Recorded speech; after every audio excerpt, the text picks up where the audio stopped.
Hello everyone, thank you for joining us this morning. I'm Janna Matthews. I'm Karla Jerome. Thanks to everybody. It's so fun to see you. All my old friends. Oh yes, yeah. Hello.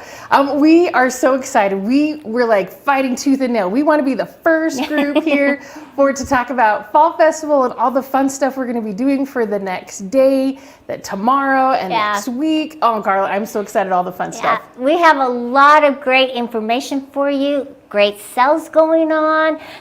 So thanks for joining us. Yeah, thank you so much. All over. I think we've got a lot of people coming in. So tell us where you're watching from. We always love hearing where you're coming from, what you're doing. We also want to hear what projects you're working on for fall or Christmas, everything that's going on coming up. So please tell us about that. So first we've got Teresa, hi, from New Mexico. Yeah, just keep popping up. Judy from Georgia. Yeah, purple shenanigans. Yeah, hello from the Smoky Mountains. Beautiful. Greta from East Texas, welcome. And Inez, she's from Renton, Washington. Oh, Angels Above, I love that. Hello from Iowa. It looks like that was a cold picture there. Janice Watt, she's from Mount Vernon, Ohio. Goodness, we've got lots of people going hello from Maine. It looks like we've got almost 100, 200 people. It sounds like a beauty pageant here. So you're all beautiful quilters and welcome. Oregon. Love it so much. Mari from Central Illinois. Yeah, and Debbie Long, she's from Sesames, Alabama. Excellent. Astrid from Pennsylvania. Thank you, everybody. We love seeing you here. Roxanne from St. Louis, Missouri. Darren from Montana, welcome. And Marcina from California. Thanks. Excellent. Well, we're going to keep popping those up while we're talking. Yeah. Just know that Karla and I want to welcome each and every one of you personally, but we just want to make sure we're getting through everything today and want to make sure that if you have any questions, please put them in the comments. We have our sales team on standby on the chat. Whatever question you have about the sales or the show or different things like that, the segments that you see. Yeah, big things going on. Exactly. They'll be able to answer any of those questions. So just put them in the comments, and we love hearing from you. You know, we love when everybody talks to each other too. They say, "Oh, the hi, little my comments friend." that you make, we really appreciate, and questions too. So feel free to ask questions. We have people on chat, so we'll hopefully answer everything that you want to know. Yeah, and if any time there's something that you don't get answered on the chat, try posting again, because sometimes those comments can come in really fast, and maybe they just missed that comment. It's up above and we're down below or something. So if we happen to miss that chat or anything like that, just give us a second to try and answer it.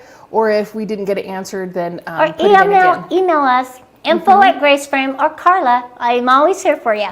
So we've got lots of ways you can contact us and wonderful ways that we want to hear from you, our quilters. We just want to show off a couple of things going on so that this is in your mind while we're watching the shows, while we're seeing all the products and everything. First, we want to talk about a couple of specials. Karla was right. We have some great amazing deals this month. So first we want to talk about a little bit about what, you can find them on our website. However, you can find them not just with us. Like I think sometimes people think, oh, it's a Grace event, I have to go to Grace to purchase. You don't. You can go to all of our dealers. So if you have a dealer close to you, a Grace authorized dealer, they have the same specials for this event going on. So you don't have to just come to our website or just come to us. You're welcome to contact us for information, but all our dealers, so if you have a great, wonderful dealer in your area, contact them and they can get you these same specials as well. So we just want to go through a couple of them first. We've got our sales going on for our Quilters Creative Touch. And this is a fabulous sale. So now's the time to buy, everybody. QCT6, this is our brand new Edge to Edge quilting, is the QCT6. 30% off. Gosh, now that's incredible. No matter what machine you have of the Unique machines, it will work with all of them, so you don't have to buy the machine and then purchase the discount together. And if you've thought about this, this is the time to get into it because you will love the automation. So QCT6 is $2,449.96. QCT6 Plus. Now, a lot of people wonder what's the plus. This is similar to the 5 between beginnings. The 3? Yeah. So the QCT6 5 beginnings, that's the new QCT6 Plus for $3,849.96. And QCT6 Pro is the same as QCT5 Pro, so $5,249.96. So fantastic. And then if you need a gold card, the QCT6 Gold, it's normally $199 and it's on sale for $139, and that's a 1-year subscription. Yeah, so, and stock up too. It's a great price. It's true because those gold cards never expire, so you could buy 2 so that you have it ready for next year and ready to go. But 30% off. I mean, fantastic. We just had so much fun. We just did an event, our Q&A on the Little Rebel and the QCT6, and I had so much fun learning about it and showing it. So yeah, QCT, 30% off. That's fantastic. Okay, so our next special is our Q-Zone frames. This is our Q-Zone hoop frame, about the size of your desk, right? About 4.5 feet wide, and it can hold all our Unique machines except for the 21. So the 16s, the 15s, the old 14 plus, the 19. Same thing with the Q-Zone Queen frame. $889 for the hoop frame and $1089 for the Q-Zone Queen frame. If you look at what you're saving right there, it's almost $1,000 on both of them. And they're both great frames. So fantastic frames. And I mean, if you've been thinking about, oh, I've got an older frame and I want to upgrade, this is the perfect time to do it, because those older frames, they become a little obsolete and you get the latest technology and the latest features. So jump in and get it. Now, we did have a question I wanted to cover really quick, Karla, on people are asking, if I have QCT5, do I have to pay to QCT6? And that's no. You will get an update and there's no cost to that. So if you already have 5, it'll update to the QCT6 and you'll have that edge to edge quilting. But yeah, there you go. Mari Linden was asking about that. So if you do have the 5, don't worry about it. But if you're don't have QCT and if you don't have the automation at all and you have one of our machines and you've been waiting for a great price, this is the great price. Yes. And if you have QCT5, you can get the upgrade to QCT6 Pro and get to that Pro feature with a gold card. Get the gold card now because it's discounted, and then you're set for automation all the way. But say you have the beginnings in 5, okay? And now's the time to upgrade to the Pro in the 6. Go ahead and do it because it's 30% off. It's a great time to take advantage of that. Okay, so our next special we're going to talk about is our Quilters Evolution frames. Now, I love this Evolution hoop frame. It can be a hoop or a rolling frame at the 5 feet, so it's a little bit bigger than the Q Zone. It also has that handle if you're doing the rolling, and then the Evolution Elite frame comes in 8, 10, or 12 foot. Both of them on special. You can see they're $21.99 and $31.99. With the Evolution hoop frame, you can get that now, and then as you're ready to increase your sizing or space, you can go up to an 8, 10, or 12 with that by purchasing the extension. So either way, you can get it $31.99 now if you're ready to go, or you can get the hoop frame and have that option. This is really a win-win when you purchase this frame, and it is at a higher price, but you won't go wrong with it, because even if you buy the hoop style, you can upgrade to the rolling style and extend it out to a larger frame. So yeah, take advantage of it. Yeah, this is a fantastic, and this is, again, this is our Elite frames, the Evolution Elite and hoop frame. And I call them their beefy frames. Oh God, they are so stable, so steady, and so smooth. I'm not kidding. It's a huge difference. If you have one of the older frames, again, think about upgrading to this new Evolution frame. It will make a huge difference in how your machine sews, because you have older technology and it has improved with time. It's true. That's one of the wonderful things I love about the Grace Company is in our mission statement, we talk about innovation. And we always want to innovate to the next thing that we're learning, we're growing. We're hearing from you, our customers, what makes a better experience for you, what helps. And so then our engineers work on it and we get this better technology. So, and then we've also got some machines on sale. Good download on machines, my gosh. So we've got our 16X series. Now this is if you're buying, these prices are if you're buying the machine separately and then previously the frame separately. So the manual that only just has that manual mode, $3,499. Then our 16X at $44.99. It has those 4 stitch modes, 3 regulated, and the manual mode. And then the 16X Elite, $4,099, under $5,000. Wow, that is a really good price. Right, and look how much you're saving on there, just so much. And you have the larger screen on the Elite. 7-inch screen with that wonderful customer. And with the manual, it just upgrades you to a longer arm fill. You don't have the stitch regulation, but it's a great introductory machine to transition from your domestic to a longer arm. And that's fantastic. I love those. I love that the 16X works on so many of our frames, all of our current frames, and so we have that available. The Cutie frame. Yes, and let's talk about the Cutie frame, because we've got some fantastic deals going on with that Cutie frame. $579, extra special just for Fall Festival. Take advantage of this. If you have been thinking, and I know there were so many people who have thought, oh, maybe I'll get the Cutie frame to take to guild meetings, or to go with my fifth wheel, or just to have, if you've been thinking about, oh, I'm using my domestic machine and not a Unique, you've got that option to be able to put that on there and start quilting right away. I mean, we've been learning a little bit more about push quilting with the little Rebel coming out. And I am finding how much I love frame quilting instead. It's so much easier. It manages all that quilt fabric for you, and so you don't have to worry about it. You can just move the machine across it. Now, if you have joint problems and you can't push quilt any longer, a frame like this will free you up to actually quilt and just make it more manageable. And it's such a nice, easy footprint. It's only 2 foot by 4 foot, so you're not going to have any issues. Any size quilt, you guys. Up to that king size. I know people always say, does it really? Yes, it really. And we have quilted on that, So a fantastic price on the Cutie again, $579. Now we've also got on our other machines, we've got our 19 and our 21X Elite machines on sale. Those are $64.99, $76.99, and $84.99. So these are fantastic specials going on right now. Now, the difference though is all these specials happening that we just showed you are the machine and frame if you're only buying one.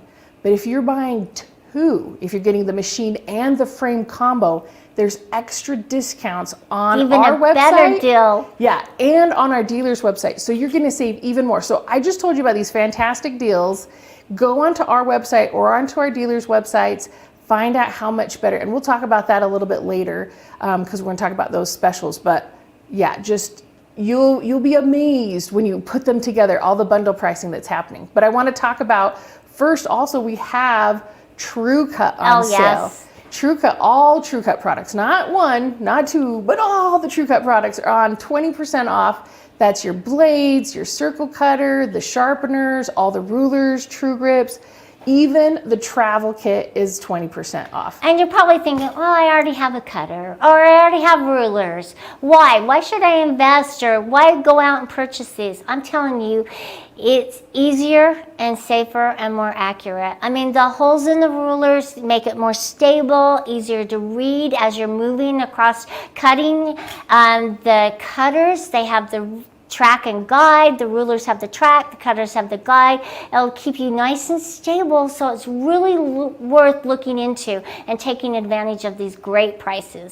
And I love, whenever I'm at a show or talking to customers about True Cut, I love all the injured digits that I get to see pictures of. I've cut myself. Yeah, this is the injury that I had, and I wish I had True Cut to help save me. Or they have joint problems as well.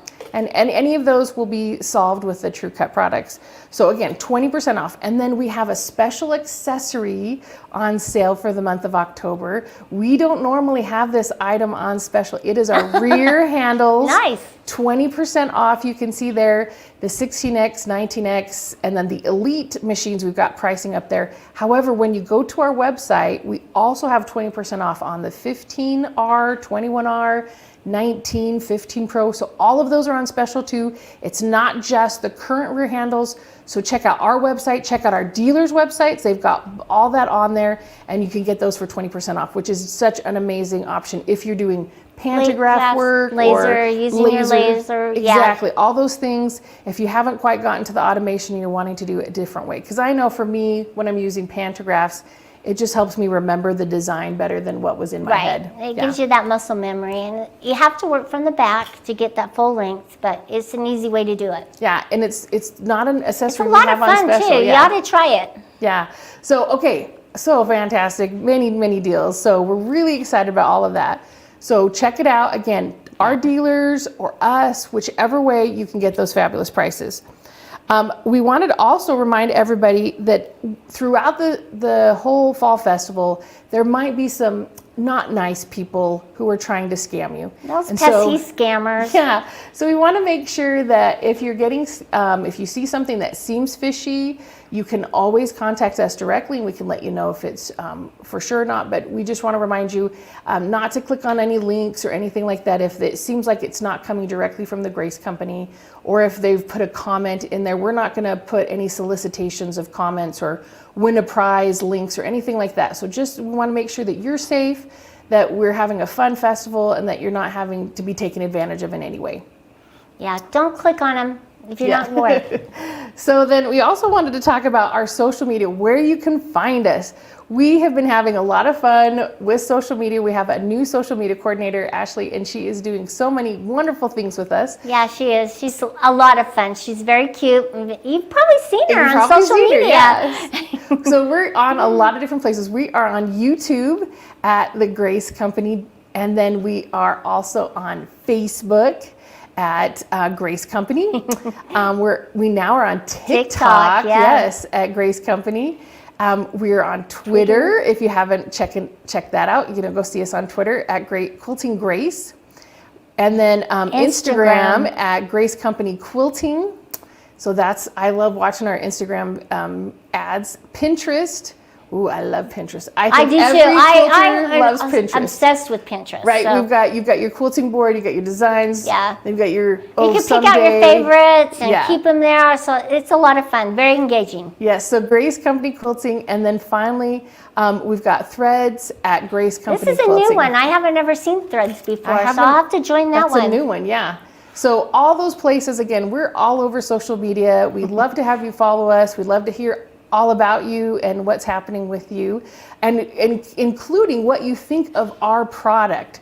So on our website, if you have purchased our product and you love it, and even if you purchased it and you have not so love it experience. Right. We want to hear about it. We don't think that anybody would have a not love it. You have to take the good with the bad when you're in business. But we want to hear from you how you feel about our product. So on our website, you can go to each individual item and then leave a review. And we love to hear, how is this changing your life? What did you think of the product? We want to hear from you. So please, whenever you go to our website and you're thinking about, you have purchased it, leave a review, and so we can find out how you enjoy our product.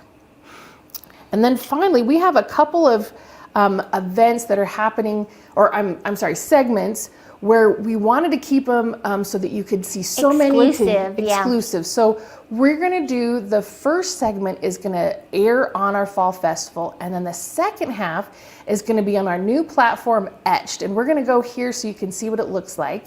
So you can see right there at the top, you can have your account, you can see the different things that are coming in today. You can see, so we've got part 2s, right? The quilted bag, quilted glamour bag. You can connect in for lots of different tips and tricks. There's all our different edutainment sections, Tuesdays with Grace from all Karla's wonderful sections, and also past events, so you can go and check those out as well.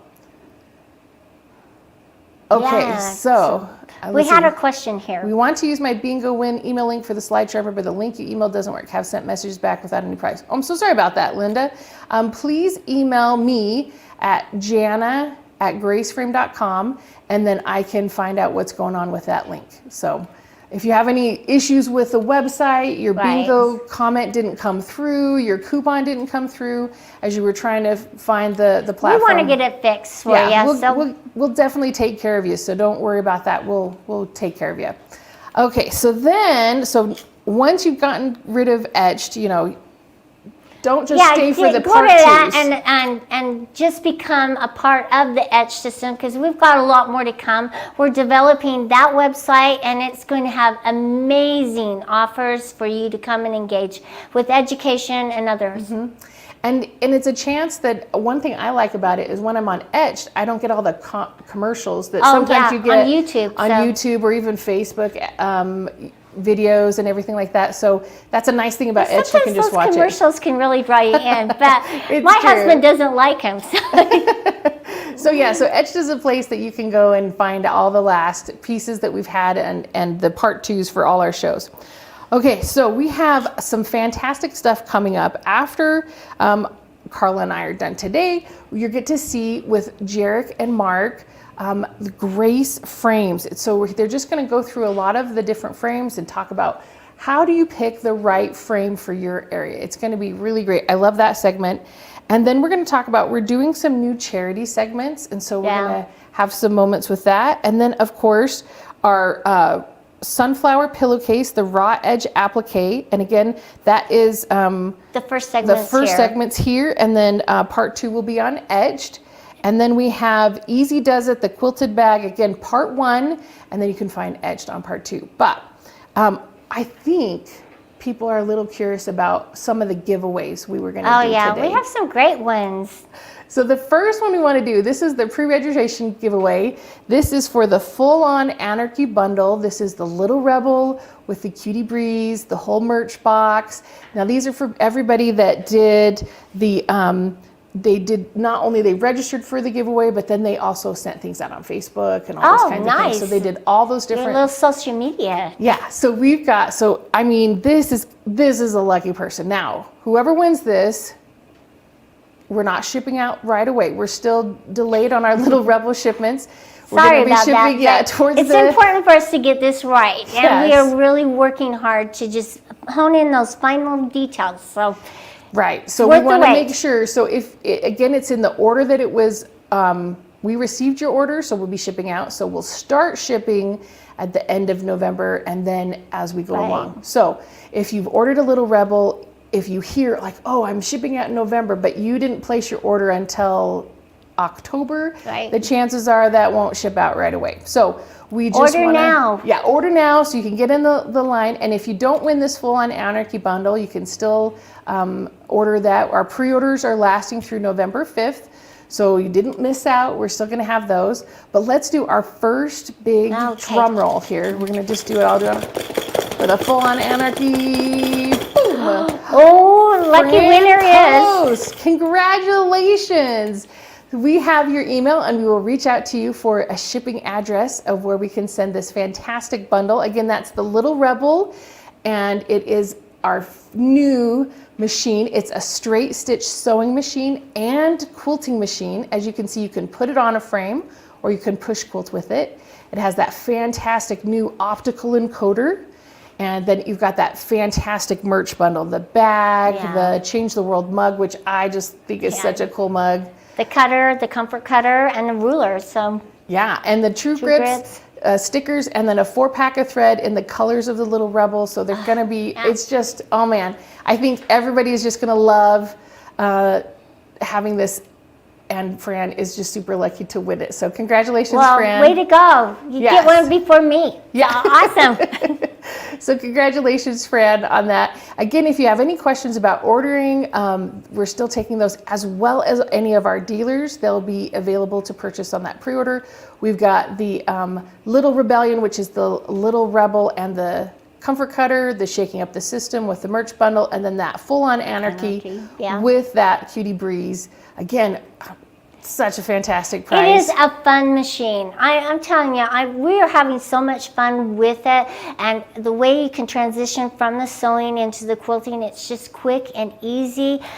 Get your projects done, and it doesn't take much time at all, and it's pretty amazing. Yeah, it's fantastic.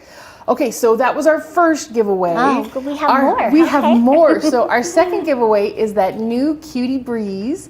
It's going to be fantastic. It's got the overhand handles. It's got spots for, it's got a little metal magnet, so you can put metal pins there. It's a little wider too. It's a little bit wider. It's got the throat space up to a 19-inch. Now this is for everybody that referred a friend for the giveaway. So this is the winners. Thank you, everybody. So yeah, we appreciate you referring your friends. We love hearing from you, and hopefully your friends are enjoying the Grace products as well. So let's do a drum roll on this Cutie Breeze.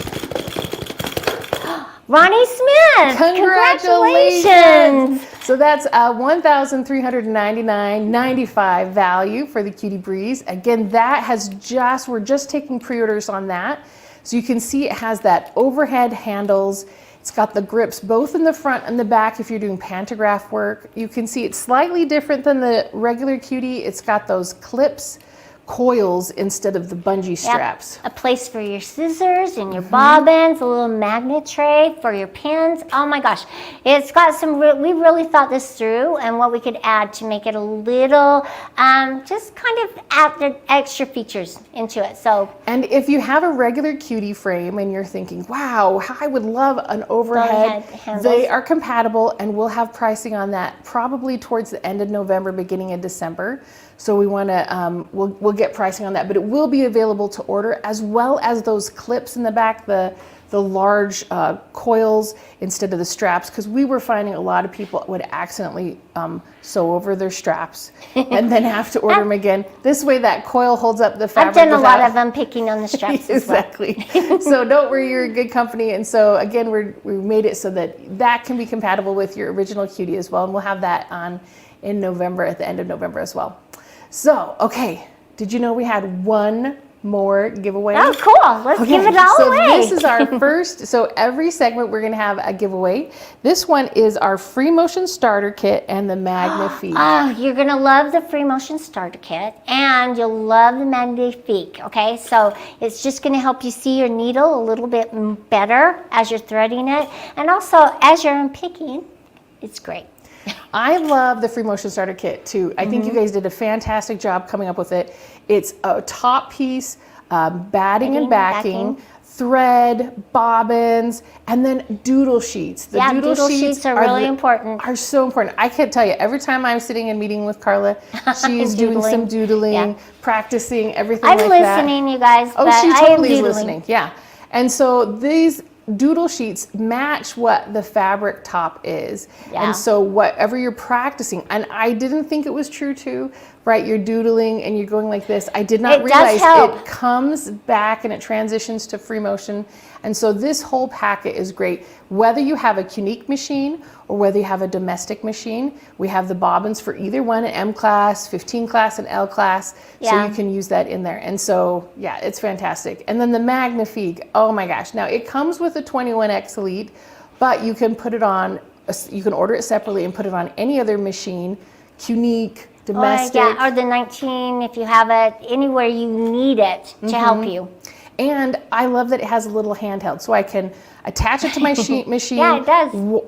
Load my needle with my thread, flip it up or pull it off, and then come someplace else so I can have some more magnifying stuff. And it has 3 magnifiers in there, so different strengths for you to really use it for your eyesight. Yeah, wherever you are. So it's a 2.5, a 3, and a 5. So really great magnification. Okay, so we're gonna do a drum roll again on this one. Oh, Elaine! Congratulations, Elaine, Eason. Again, Elaine and Ronnie and Fran, we have your email addresses, so we will email you directly and find out where you want us to send it, your address. Again, that is a $274.90 prize.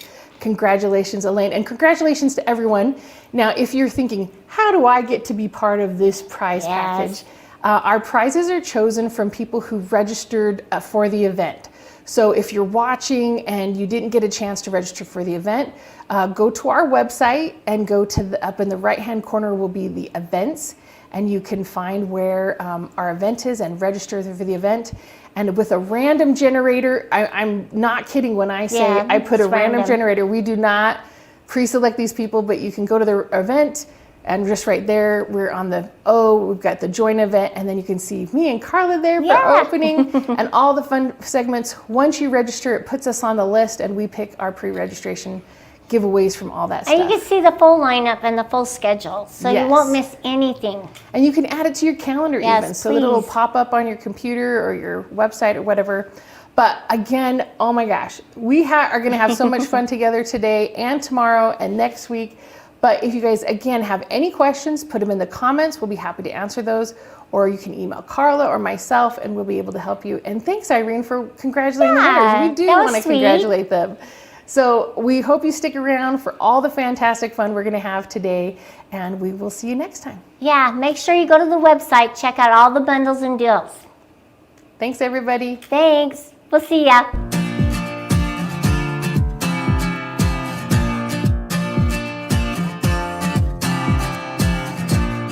Hi everybody, thank you for joining with us today. My name is Mark, and with me, I'm Jarek Krasnoznik. And today we'll be discussing all of our frames, the wonderful features about our frames, and what frame is best for you and the things to consider. Absolutely, and there's definitely a few things you want to consider, right, Mark? So let's go over those and try to help you out, decide which one's best for you, because we definitely have one perfect for you. That's right. This frame we have with us, this is our Evolution Elite frame. This comes in sizes 8 foot, 10 foot, and 12 foot with awesome features about it, like the ratchet systems. I love the ratchets on this frame. They are metal. There are 3 of them. They're easy to use. You flip them up and it allows you to turn it without the ratchets, or when you put it in. Now when you twist it, you hear the ratchets going. They're nice. It keeps your fabric nice and taut. Other wonderful features we have on this frame is the carriage and track system. Yes, on this frame, Mark, it is a dual track system. So this is a dual track. That means we have 2 wheels for each little segment here. So that's 8 wheels total. And that just makes it super smooth, Mark. You know, when you move this around, that is really ideal for doing circles and, you know, the free motion patterns. You're going to have a lot of wave motions going on there. So that's super great. We do have another frame we'll talk about, and that one only has a single one. But on this Evolution frame, it is that dual track carriage. That's right. When you're buying the Evolution, it's going to be a rolling rail system. And what sets that apart from our other frames is you're able to roll the fabric on the rails and do all of your work in one area. This frame comes with 3 rails. You do have the option to buy the batting and idler bar for this rail to make it even that much more robust and easier to use with all of your applications. Yeah, absolutely. And like you were saying about that rolling, what's really great about the rolling frames is you don't have to worry about moving it around. And we'll talk about the hoop frames in a little bit, kind of go over what a hoop frame looks like. But with this one, you're just rolling your fabric right onto the back rail. And when you're done with your section here, you just go ahead and roll this and you're on to your next section. And what's really great, Mark, is that this fits with all of our machines. So that means you can get the 16, the 19, the 21, even the little Rebel that's coming out could fit on this frame. And the way that that works is this just scoots on out. So, you can spans all the way out for 21 inches. So you can have any size machine you want, and then those 8, 10, and 12 sizes. That's right. Other great features about this frame is the adjustability. You can raise the legs or you can lower it all the way. So you can either sit, you can stand, you can also adjust the rails like we just showed you. So on the sides, they're going to be these nice bicycle clamps with a 3-wing knob that you can go ahead and loosen up to move the rails out, to raise this up. So you can adjust this frame to fit your comfort. So you're quilting the best possible way. Yeah, one thing that really stands out to me, Mark, is like even those bicycle clamps, they're made out of metal. This is a really high quality frame with lots of screws and everything that keeps it together. So it's just super sturdy and stable, and it's really fantastic. And it also comes with a few great accessories right out of the box. That's right. What it comes with are the cloth leaders and bungees. Right out of the box, you get these wonderful accessories to help your experience to be that much better as you're quilting. So the cloth leaders and the bungees you get, as you attach your fabric, you have the cloth leaders, and then as you have your bungees, you get it nice and taut on the sides if you're doing anything smaller, which is really, really nice. One thing I like what you said, Jarek, is the robust of the frame. This frame is very robust. It is sturdy. When you have it in, you're going to have that rigid frame that everybody wants as you're buying the frame. Everybody wants the durability, which you'll have in the metal frame, the adjustability, which you'll have in the size of throat you're using. So you can use pretty much any size, even down to even our 16, our little Rebel, as you mentioned. So the adjustability, the sturdiness of the frame. You can even put casters on it as an accessory. If you want casters on these frames, you can add the casters to any one of our frames. Yeah, that's super great. So that way you can move it around any direction. And Mark, we do have another frame. This one is absolutely fantastic, but there is another really great option because we want to have price ranges for everyone that fits your budget and what you're looking to do. And that is our Q-Zone Queen frame. So that is a queen size frame, and that has 2 rails instead of 3.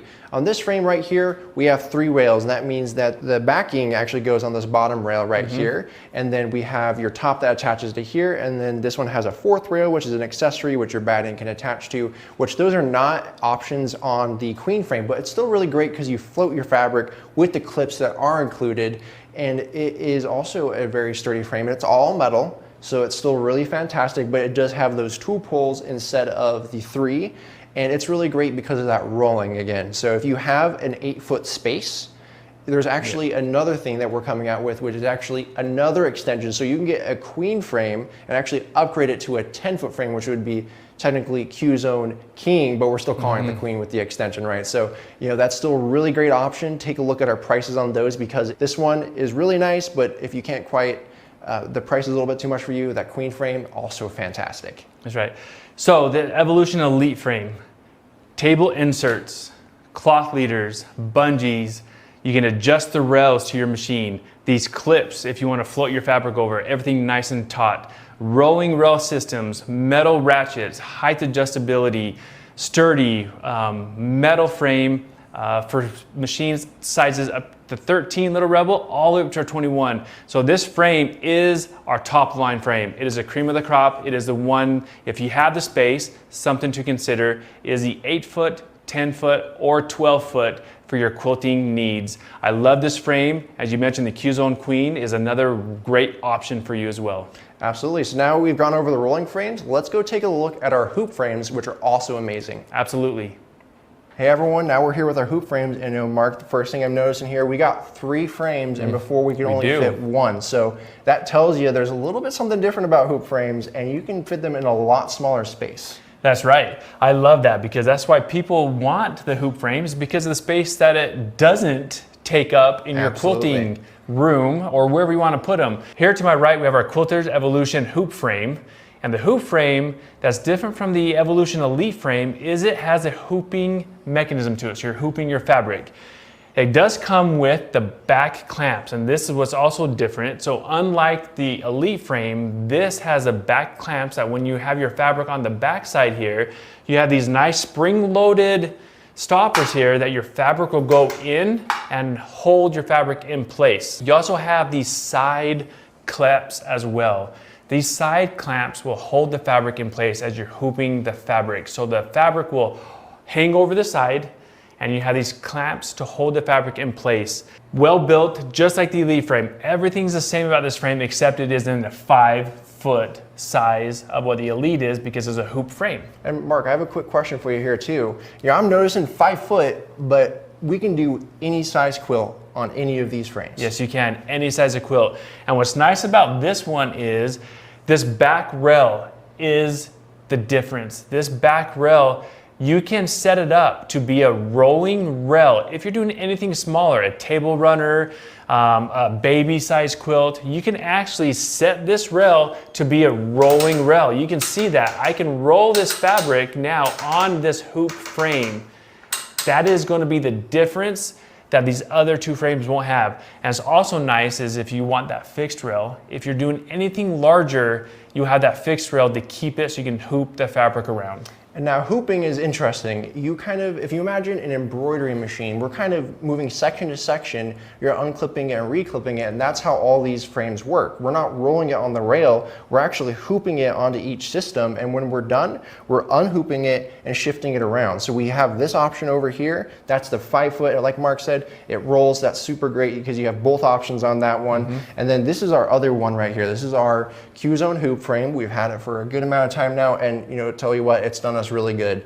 It is 4.5 feet versus the 5 feet, and it's the same system. We got all these clips right here where you clip it on and then unhoop, and that one is great if you want a frame that has its own legs. So we're going to move on to kind of the focus here, and what we really love is our Cutie frame, and that is right here where you can do the hooping, but this one you'll notice is on a table.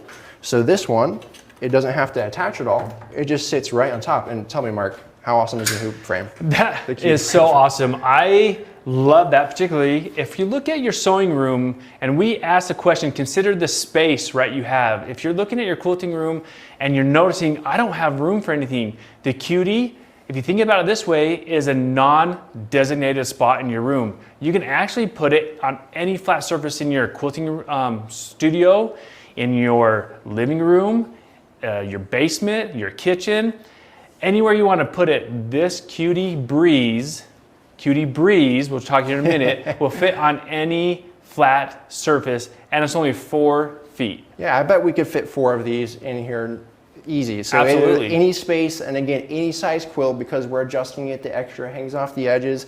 And now let's talk about this new Cutie Breeze, because we did have the original Cutie, now we have this Cutie Breeze, which is just fantastic. And so you can put your own machine onto this platform right here. And the way you do that is you just unscrew this little bit right here. I'm just going to go ahead and quickly undo that. And you can see this rail comes out, and that allows you to put your machine on top of right here, and then you'll move it around on a platform, so accessorizing your own machine into being a long arm. And you can do that with any of these frames. The hoop frame and this one right here are the best for that, and our long arms fit on all of these, and even the 21 machine fits on our Evolution Elite frame, and a 19 and a 60 machine fit on both of these frames right here that we talked about. The That's right. And the... That's right. So as he's putting that on there, like he'd mentioned, there's this now a top plate and handles. You see the handlebars coming over the top. Your machine will sit right on this platform. You can go anywhere from like 9 inches all the way up to 19 inches. So if you're sitting and you're thinking, no, I've been push quilting, what that does to your body, you are looking at maybe a physical, right, mental, you're like, quilting. Any one of these 3 hoops will make your quilting that much more enjoyable, especially because you don't have to take up all the space. You can do the same size of quilt as you can on those large rowing systems, particularly with the Cutie, using your own machine on there with this top plate. Now, a couple of things I want to point out. We have these straps here on the back. You may ask yourself, how does the fabric go on there? We have these clips, the fabric, like you'd mentioned, we'll go over like an embroidery system. Now these clips on the back here, Jarek, that's what's holding the fabric in place. Yep, the clips are holding it in place, and this one has a really nice plastic clips on here that are kind of similar to the other one where you can just nicely rest them in there versus this older style where it's a bungee that goes around. But you know, all these frames are really great. They're the hoop style frames versus the rolling frames. So we've gone over kind of how the rolling works versus the hooping, so that you can now consider which one might work best for you. We have the Cutie, that's the smallest space. If you want a high-end hoop frame, you know, you still want to get a nice machine, and you can fit the 21 on this big Evolution frame, or your own domestic machine on this Cutie frame right here. That's so those right. are all of our options. That's right. And I do want to mention the frames. This comes again with your cloth leaders and bungees. The hoop over here comes with your bungees. And the Cutie, what's nice is you can accessorize at any given time. You can get your bungees and cloth leaders at any time that works best for you. All great options. Now you need to decide what is best for you as you look at your quilting area. thank you so much for joining us. We hope you have a great rest of your fall festival. Thank you.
My name is Macy Kaplan. I am a co-founder of the Loose Ends Project. I live in Maine. I have a background in graphic design and marketing and entrepreneurship, and I've worked with nonprofits most of my adult life, and I love finding meaningful work. I'm Jen Simonik. I'm a co-founder of the Loose Ends Project. I have a background in education and in science, and I've been a lifelong knitter. And this is just a project that speaks to me with all the things that we do. Just finding the best in people, and I think that's what we do. So it's pretty exciting to be here. Thank you for having us. Macy and I met 25 years ago. The way that Loose Ends happened, Macy's been thinking about it for a while. It's something that all finishers do. A lot of us that do fiber arts are often approached by people who have family members who have passed away, who have done fiber arts, and say things like, I've got this bag and I'd love you to have it because it would mean so much that somebody could have this stuff that my mom was working on. They usually don't know what mom was doing, or they have a slight idea. There's a lot of people who are like, here's a crochet bag, and you're like, oh, that's a lot of knitting. That's, not that it matters. Or here's a box of fabric, and you're like, well, that's actually a quilt top that's almost finished. And Macy had been kicking around the idea, like, I can't be the only person who does this. She finished a couple of things. I've finished sweaters for people. I finished blankets for people. And we were approached by a good friend of ours whose mother had passed away, and were asked to go through the bag. And as we went through it, we found 2 crocheted blankets that had not been finished. And Macy said, you know, I've been thinking about the fact that there's a lot of these projects in the world, and we can't be the only people who do this, and there must be a lot of people who don't know who to go to. And that's kind of how it was born. Loose Ends works by both project owners and volunteer finishers signing up on our website. So we have forms for either, for both functions. If someone wants to become a volunteer finisher, they can go to the website and fill out a short form. It will ask questions like, what kind of craft do you do? What skill level do you see yourself? What kinds of things do you like to do? And what kinds of things do you not like to do? We get people's information about where they live. That is pretty much it. Filling out the form means you are automatically a finisher. And our very first project that got finished was also a friend of Macy's and mine. Annie had two sweaters that were made by her mother that had not been finished. Little adorable little cotton sweaters that had little owls on it. And they were she went through the first process of signing up as a project submitter, and we matched her with a finisher. I think at that point we might have had 60 finishers and 5 projects. Annie's, our project finisher was Sarah, and Sarah finished them in record time. And when Annie got them back, it was very emotional, and it was one of those things that was like, okay, we know that this should be in the universe. Look, we made a system to make it in the universe. Oh, it's working! Yay! And since then, it's just kind of blown up. It's been amazing. The other button on the site is for submitting a project. And in order to qualify to have your project finished, it needs to have been begun by someone who is either deceased or who can no longer do the craft because of compromised health, compromised eyesight. We have projects that come in because people have experienced health problems, cognitive problems, arthritis, vision problems. It's not just for people who are deceased, but it's for crafters who just, for those reasons, can't do their work anymore. And then once the projects come into us, we're able to look at them, see pictures of them, see where they were left off, see the remaining materials, whether or not they were left with a pattern, which sometimes they are and sometimes they're not. And we're able to match the project with the finisher. We first look at geography. And we do that because it's great when people live near each other, and the projects often don't need to even go into the mail, and that saves money. It lowers the carbon footprint, and it helps create community because often people get to meet in real life, which is awesome. And once we look at geography, we then will look at what craft is employed. Is it quilting? Is it knitting? Is it crochet? Is it embroidery? There's a long list of crafts, and as long as they're fiber arts related, we will accept them.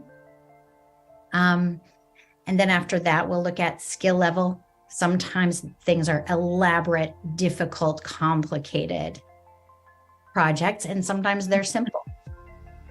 And after that, we look at druthers, inclination, like what kinds of things does this crafter want to do? What kinds of things do they never, ever want to do again as long as they live? We look at that too, because everybody has preferences. And we just kind of take all of those variables into effect so that everybody has a good experience with this. We have finishers from every state in the US, from every Canadian province.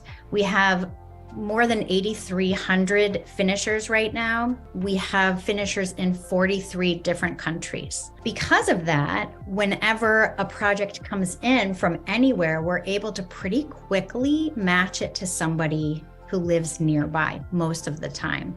A lot of the time, the projects don't need to even go into the mail. There is no charge to have your project finished. All of the people who do the work on these projects are volunteers, and they have signed up to do it for free, just as a gesture of generosity toward another person, toward a stranger. And that's one of the things that we really want to keep. We're holding on to that, because part of the thing that makes this so beautiful, besides just rescuing unfinished projects, is actually this lovely interaction between human beings who don't know each other.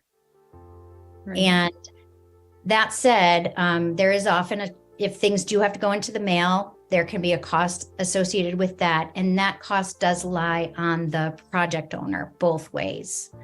A lot of times the finishers and the project owners will be able to meet if they live near each other. They certainly do communicate through email a lot. What Jen and I do are we take all of the variables on both sides and match them up. And once we make a match, we introduce and once the finisher has agreed, yes, this is a project that we'll propose the project to them. And once they look at it and say yes to it, Jen and I will introduce the two people in an email. And at that point, we kind of step away. We're always here for questions. We're here to help solve problems. But at that point, we let that relationship take the forefront and happen. And a lot of times people have met at the end to present the finished project. And that's been really we haven't been there to witness that, but we have received photos of those moments, and they're beautiful, like tearful, lovely stories that have Jen and myself like crying on a daily basis. Like we get to just witness these people who are now kind of bound together forever because they have projects that they're wearing or keeping that are part of their loved one's work and part of the stranger's work together. One of the first projects that really was very touching is a person had reached out to us and they had just lost their spouse. And it was one of those kismet moments. In the early days, we would go to yarn shop and send and walk in with flyers and explain what we were doing. And people would say, oh yeah, that happens sometimes. And I did that in a local yarn shop. And the next day somebody walked in with a project that they found at their bedside that their spouse was working on.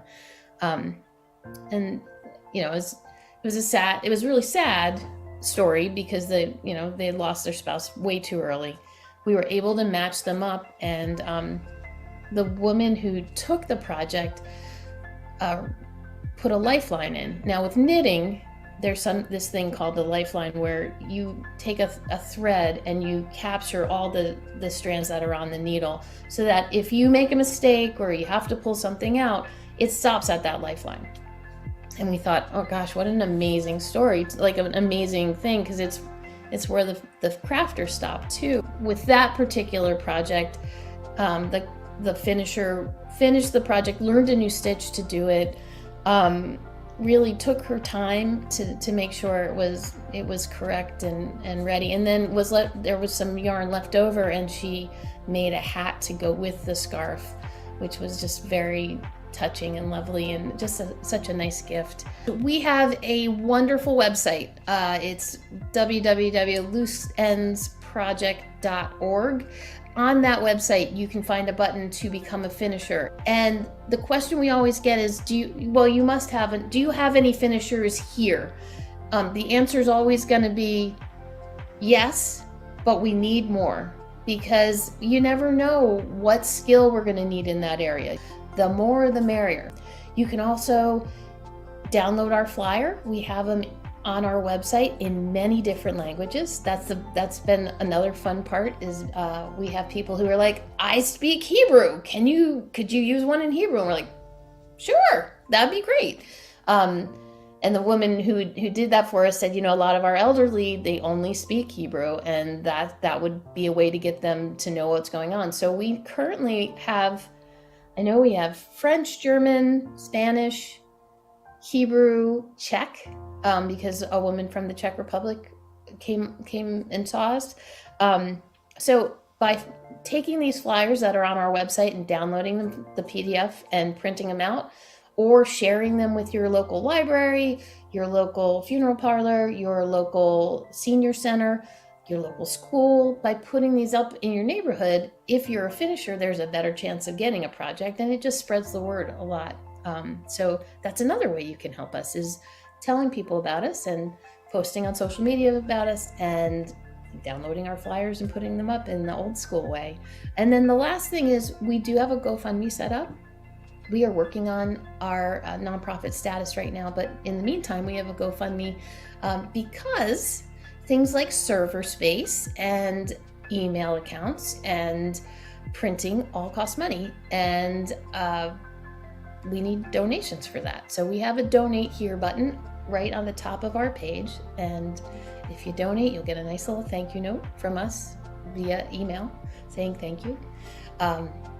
And that's it. That's how you can help us. We welcome anyone who's interested to sign up to become a volunteer finisher. And if you happen to have a craft from your family or from a friend who left it behind, and it's in something that you don't do yourself, we're happy to accept that and match you with a finisher. When you get that bag or that project box or that room full of craft that someone's like, please help me, I don't want this to go to waste. It's also that they don't want that person's time and effort to be for nothing, and that's something I think we can all relate to.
Hi, my name is Lacie Messerly with Messy Quilts, and welcome to my studio.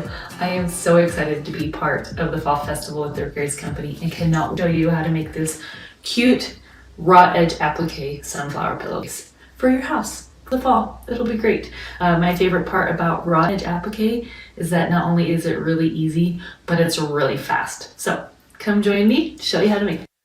Okay, so here are our supplies for our pillowcase. I decided to go with this lighter tone backing.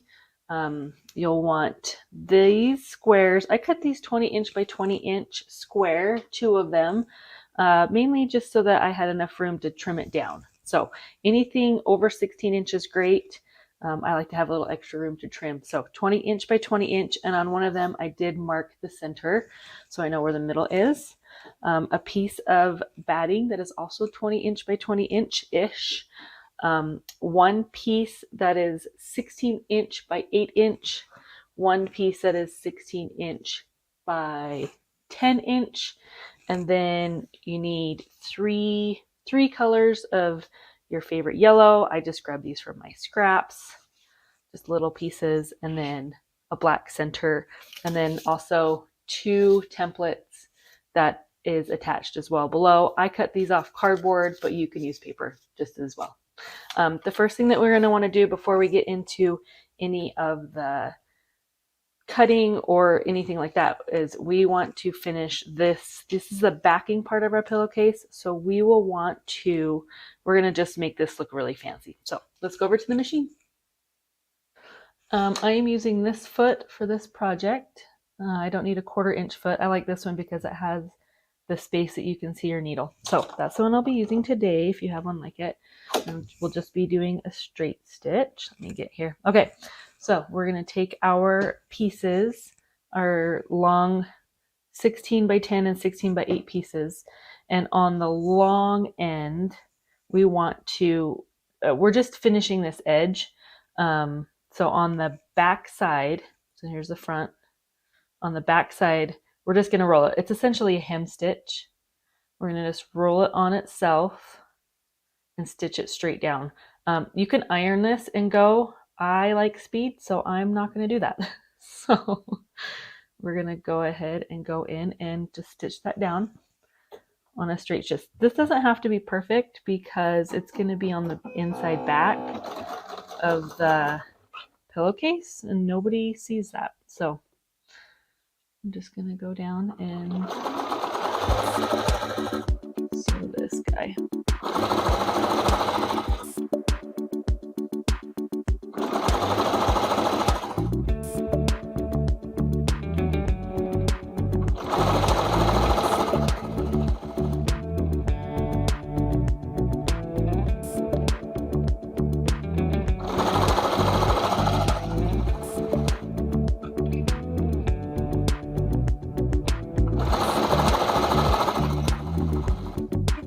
Done, and then we'll just chain it on the next one. So just make sure you're on the long side.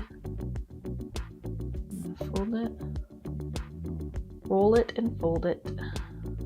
Little hem stitch.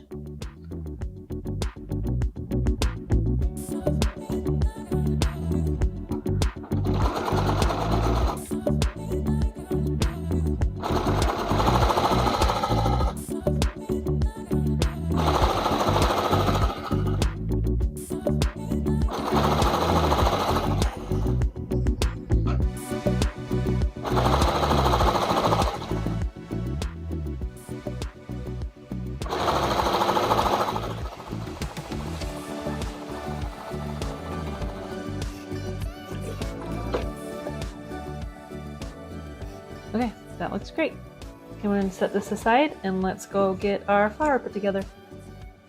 Okay, so now that we have our little hem stitch done on our back panels for the pillow, we're going to set those aside for now. And we're going to prepare our petals. So I chose 3 different yellow fabrics. I really love this golden color for late summer, early fall. And so we're just going to take our template and copy it onto your fabric.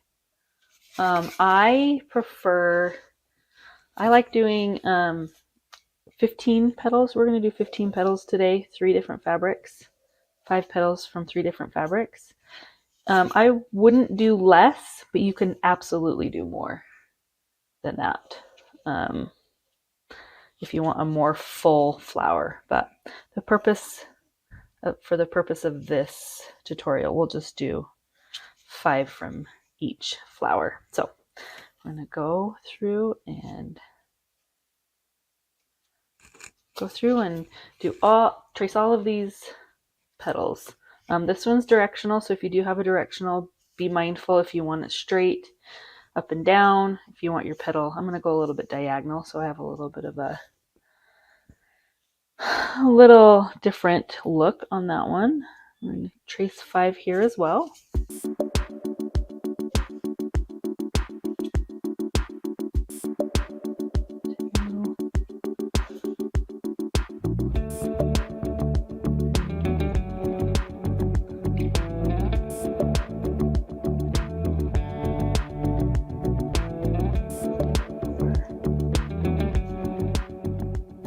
These also don't have to be perfect. Okay. And my last one.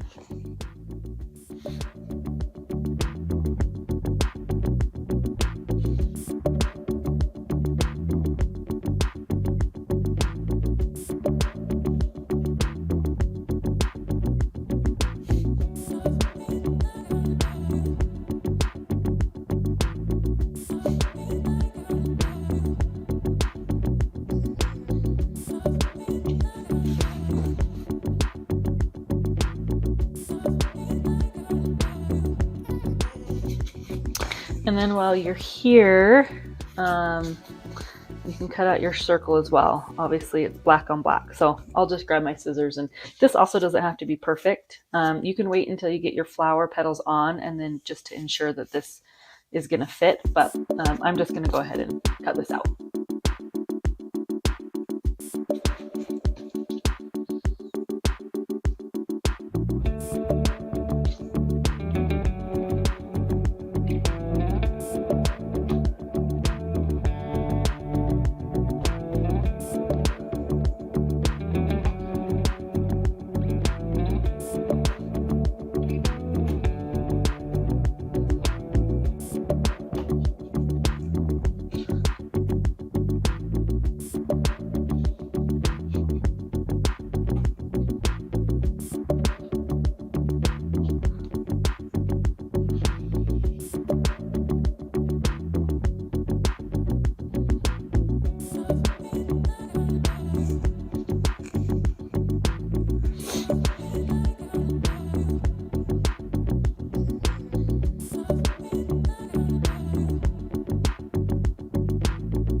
Okay, we are ready to assemble our pillowcase.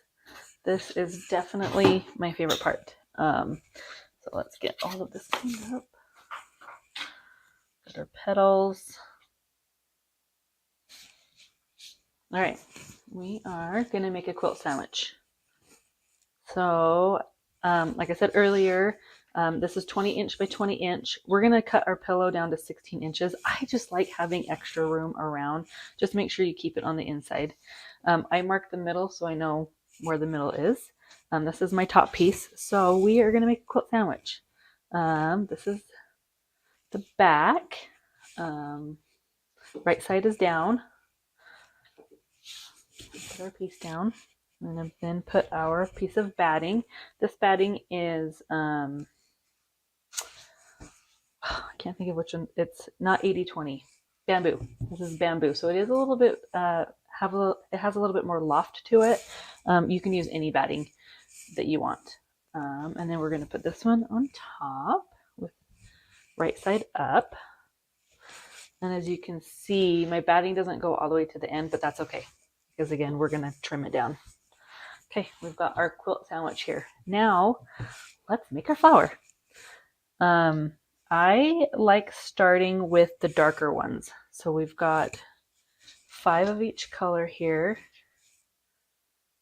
And I'm going to start with this dark piece, these dark colors first. The middle's here. And make sure that that your drawing is on the back. And we're going to go in a group of 5. 1, 2, 3, 4, 5. My gosh, it's so cute.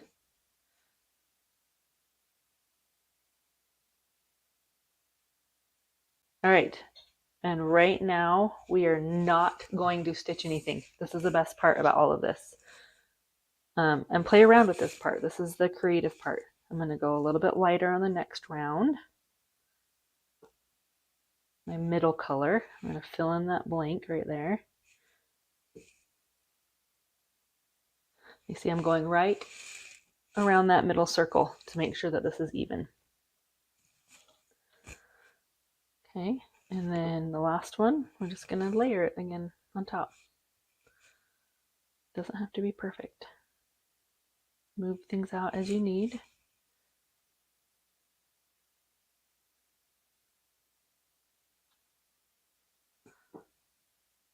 Now, if you have more leaves, petals, I guess it's petals, you can keep adding on. But for this, we're going to leave it like that. Okay, that's good. And then I like to just double check. Yep, that's going to fit perfectly there. So on this part, I'm going to grab my pins. And I'm just going to pin down my middle leaves here. All the way around, just to keep them in place as I move over to my sewing machine. And essentially what we're going to do is, instead of stitching leaf by leaf, petal by petal, instead of stitching each one and then coming back, we are going to stitch these top ones and then go back and stitch what's left. Because you know what? I like quick projects. I like cheating the system a little. Pin all these down. Okay. And we are ready to go to the machine. Okay, so this is the best part of this whole project, is getting these stitched down. We are going to stitch this light one down. It doesn't have to be perfect. That's the best part about this. It doesn't have to be perfect. I'm using that foot where I can see, and we're going to stitch right on the edge, a straight stitch, right on the edge of that petal fabric.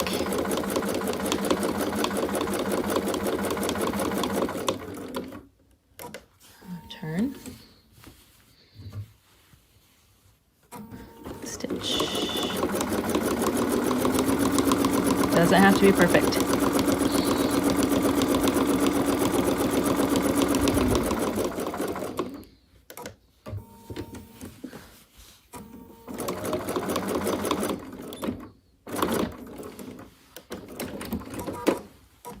Show you this first one and then I'll keep going. This is what it's going to look like.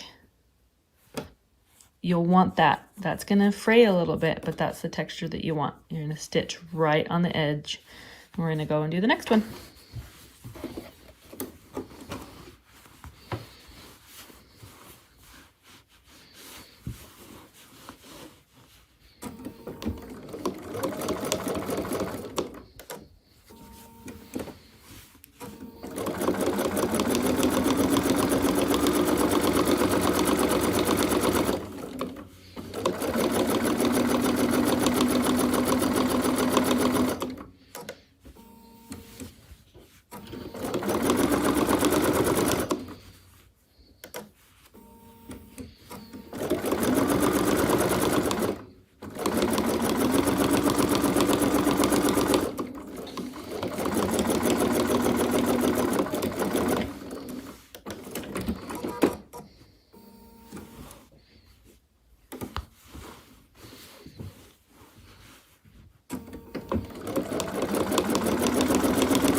Okay, we've stitched all of our light fabric. Let's take these pins out.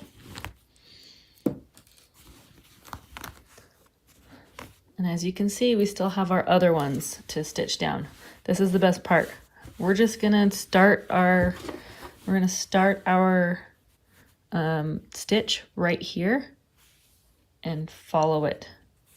Now you have to remember our black circle is gonna go right here. So we don't need to stitch anything down here. It's gonna be covered. So let's just go through and fill in where we need to stitch on the background ones. You don't need to flip this little, just start. It's totally fine. It doesn't have to be perfect.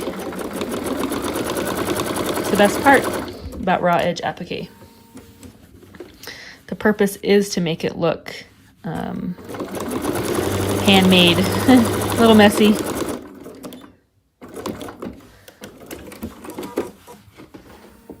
So I started the stitch right before.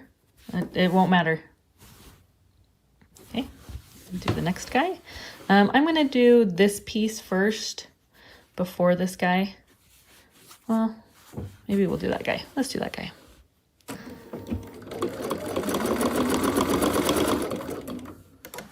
Make a judgment call, whatever works for you. This guy's covered, so we're not gonna go all the way to the end for him because, more work. Flip him on top and then put him down.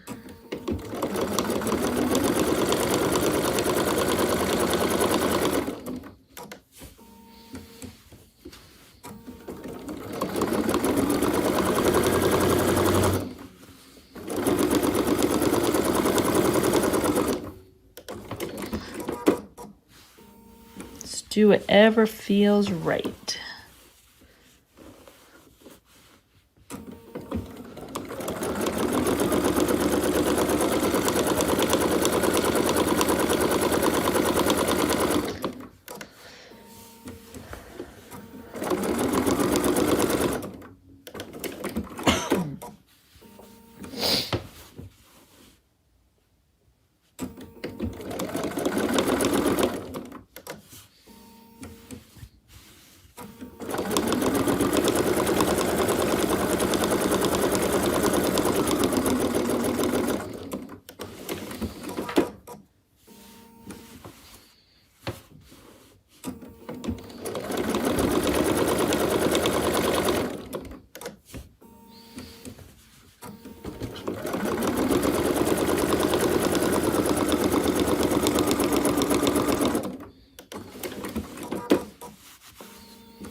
And it looks like I missed one over here. So I'm gonna go back and grab that guy.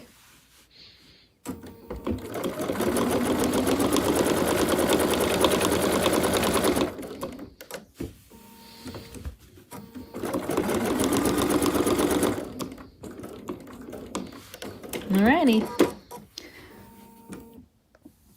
Also, while we're here, let's add our circle, our middle guy, before we trim.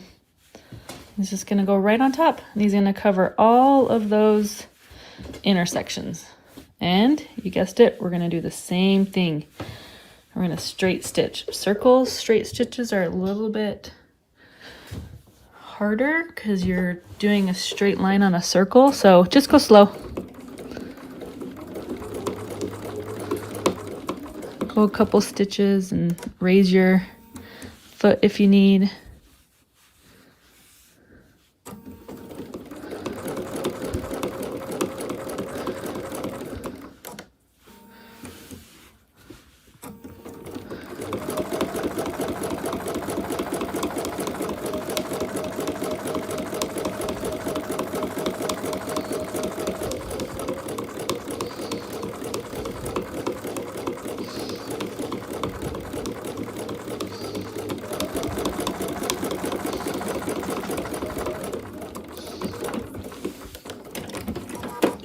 gonna show you, I almost went off the edge there, but it's okay. It's totally fine. It's gonna be great. Okay, let's take it back over to our cutting board. Okay, so now here we are at our cutting table. I just went through and trimmed off any stray threads and make sure everything is stitched down. I'm gonna mark the middle here. I'm gonna eyeball this because it doesn't have to be perfect. That's the best part. Here's about the middle. I'm gonna grab my ruler. This is a True Cut ruler. Love this guy so much. I love the True Cut rulers with these holes. It's so much easier to read. So we need to make it 16 by 16 square. So we're gonna go right in the middle here at 8 inches.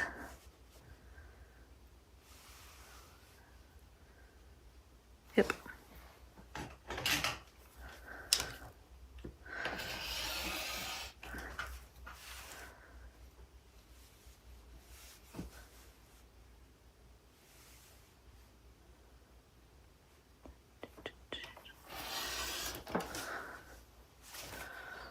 Turn. And right from that middle guy.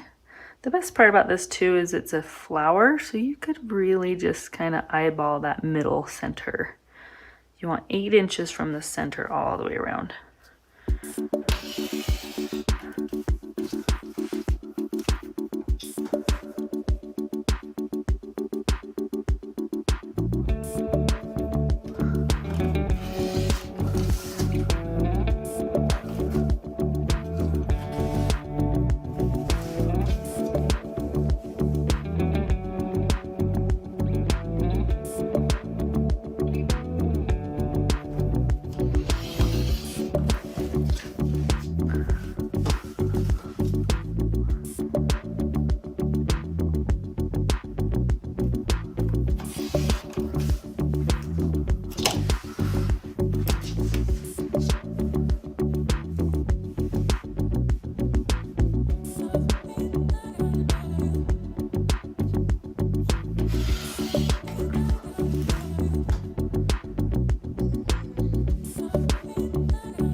Alrighty, that should be good.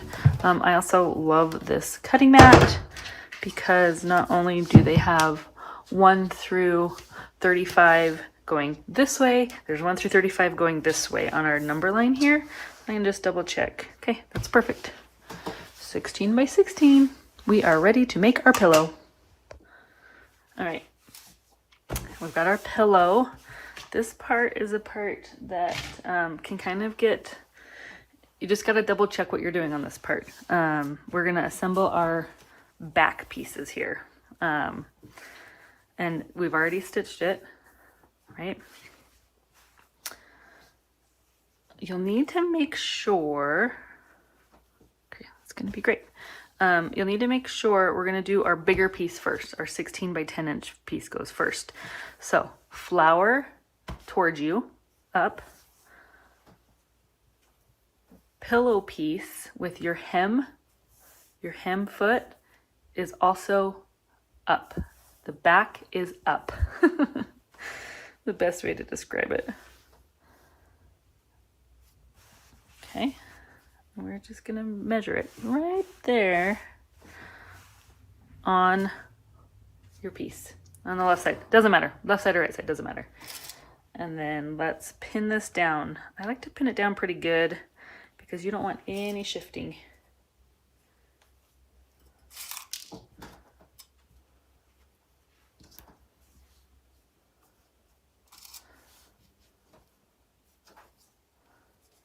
And we're pinning through all 3 layers again. A little cute quilt sandwich. Okay, let's go to the machine. All right, and then I just grabbed the other side here, and we are going to place it right on top.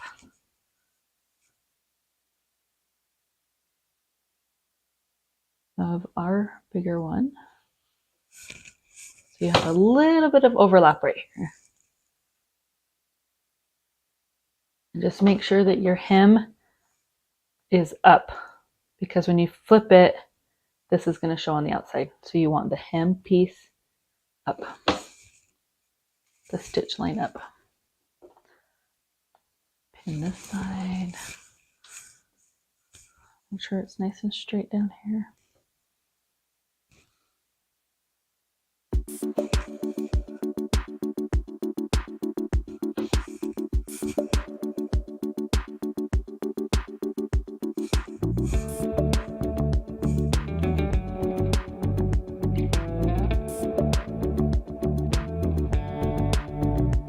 Okay, now we're ready to stitch. We're going to do the same thing. Essentially making a pocket. Give a little couple stitches there.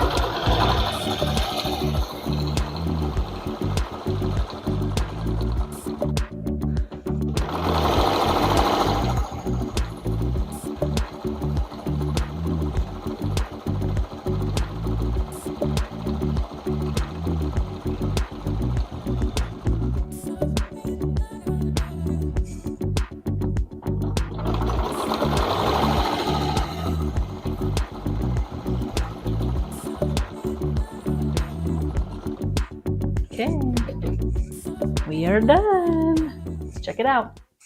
All right, your pillowcase is hot off the machine. I went ahead and just trimmed these corners. You don't have to, but it helps with the bulk all the way around.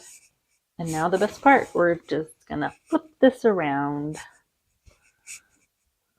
pushing those corners out.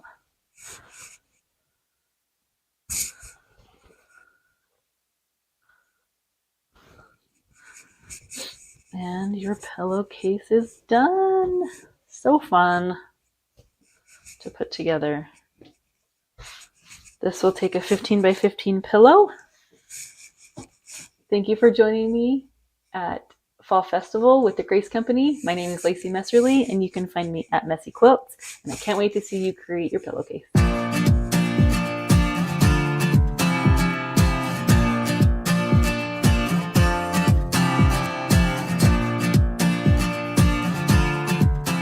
Hello everyone, I'm Kina Tangi Dorsey, and I'm so excited to be here with you today teaching the Easy Does It Quilted Zipper Bag Workshop. The pattern is by Annie and it's a free download. And I really love making this bag because it's really fun and versatile and you can customize it any way you like. So go ahead and download that pattern and let's get started. So this is the bag that we'll be making today. Okay, so here are my 3 fat quarter selections. Okay, so I have my main fabric. This is the fabric that is going to be used on the exterior of the bag. It's going to be the front of the bag, the back of the bag, and then the zipper strip and side strip. That's going to be quilted.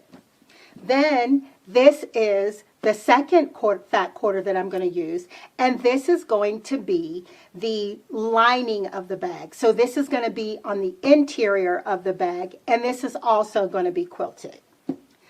And then this is my third coordinating fat quarter, and this is going to be used for bias binding, and then it's also going to be used for the handles on the outside of the bag, as well as little side strip bindings on the outside of the bag. So this is going to be our coordinating fabric that gives us pops of color on the outside and inside of the bag. So I'm just going to show you a little bit about these fabrics. So this is sort of a layout of how these fabrics are going to work together.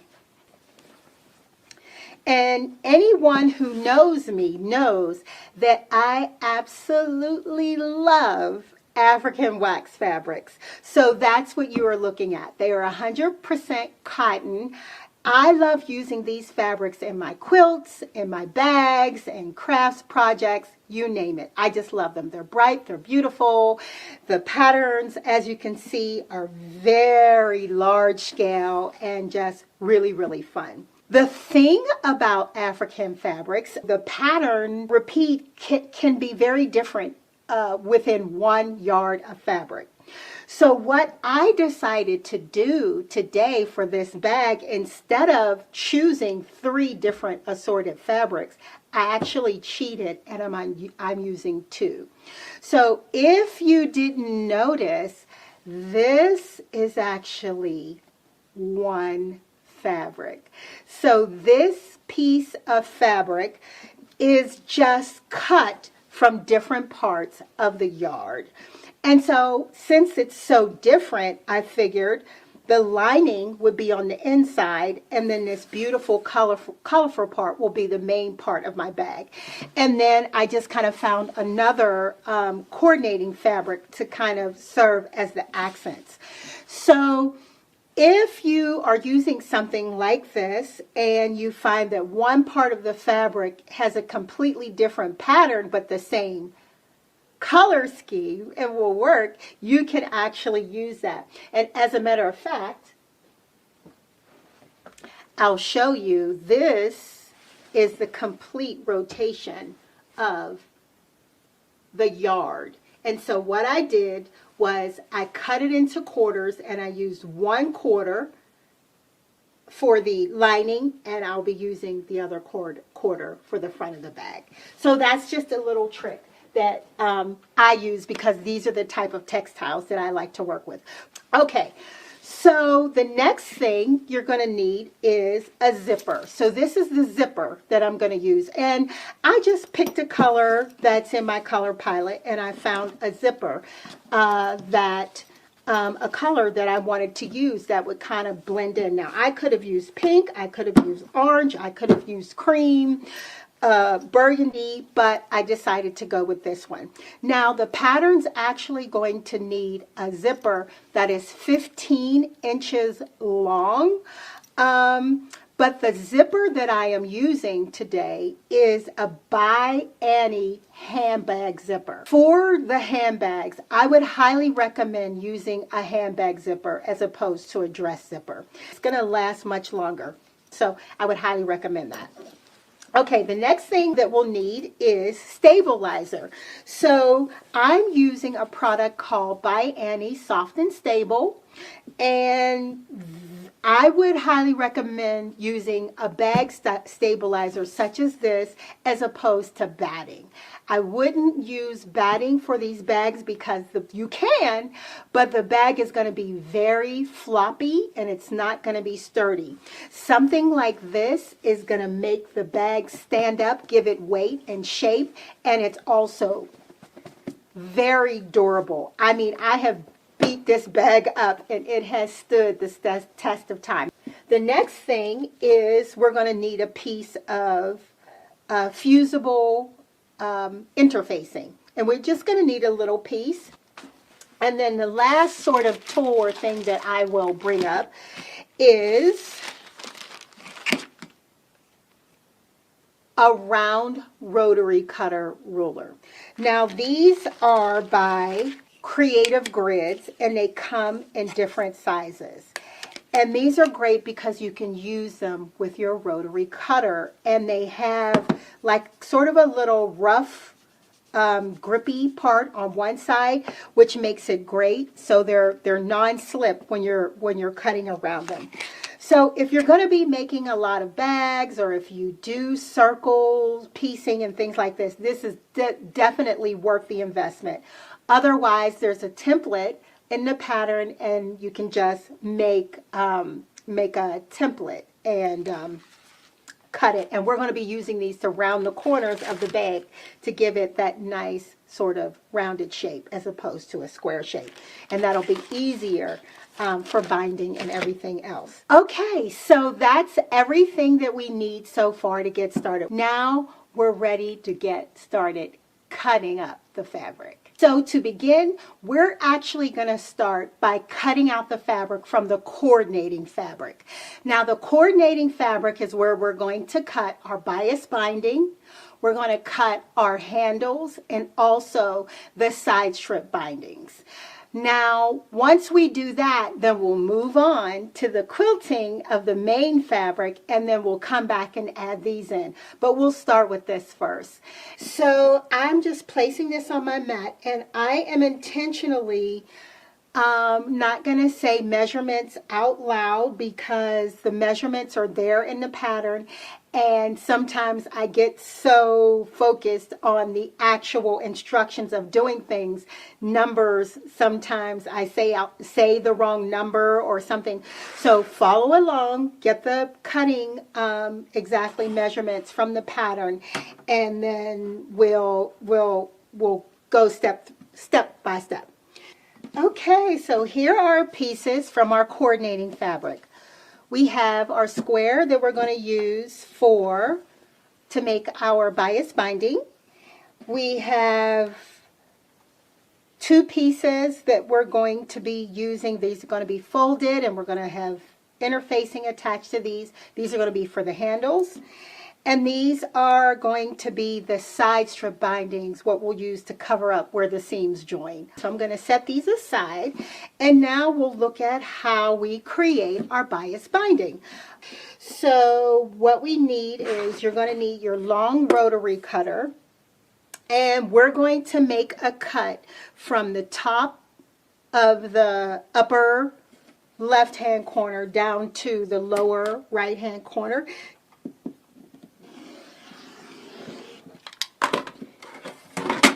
And now we have 2 pieces. So now what we're going to do is we're going to join these 2 pieces together. We're going to sew them back together. And what I'm going to do is I'm just going to pick the short side, and I'm going to line it up with the left side there. And now you're going to kind of have this shape happening. So it's right sides together, and you're going to have about 1/4 of an inch dog hair seam allowance on the end. That's okay.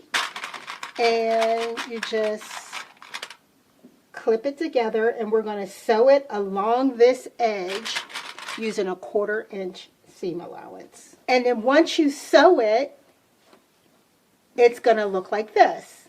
You're going to have this parallelogram. Oh, I can't say that word. Parallelogram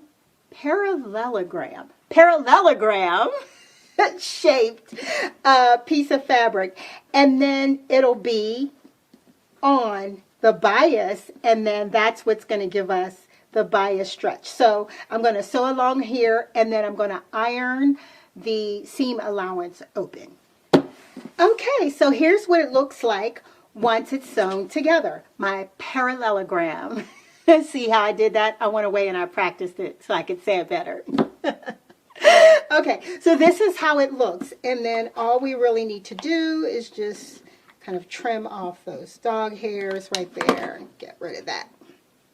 All right, so now we're going to make strips from this. So now if you kind of pull it, we're going to cut this way, and there's the give. Now the fabric piece is on the bias. So we're going to make strips 2 1/4 inch wide. So how I do that, you can turn it this way, you can cut this way or this way, but I'm going to trim this way so that I'm cutting away from myself. And I'm just going to use my ruler here. And I'm going to line my 2 1/4 inch line along the bottom. So you want to cut on the long edge, not on the short edge, because the short is the straight. That's not going to give you the bias. It's going to be on the long grain there, so the long side. So I'll start cutting, just make sure I don't slide around. There's one strip.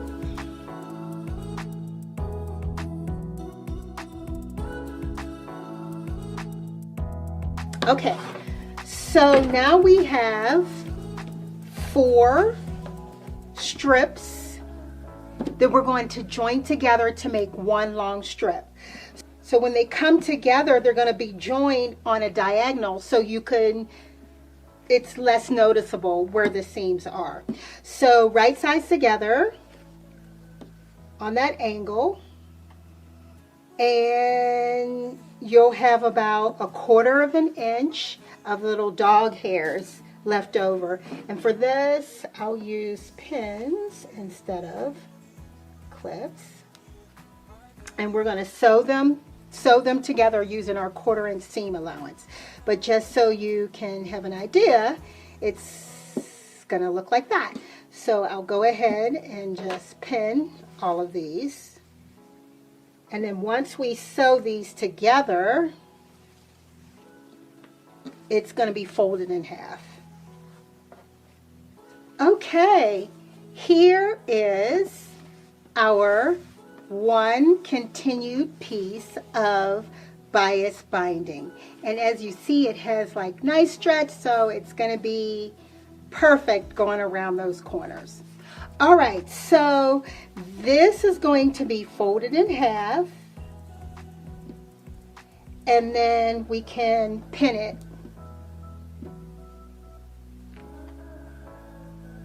So wrong sides together, and then just pin it to hold it closed, maybe every 3 or 4 inches or so.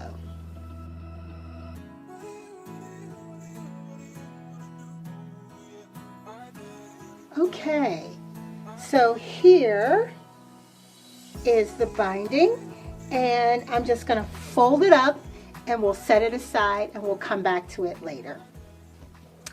All right, so now what we're going to do is we are going to prep the handles and the side bindings.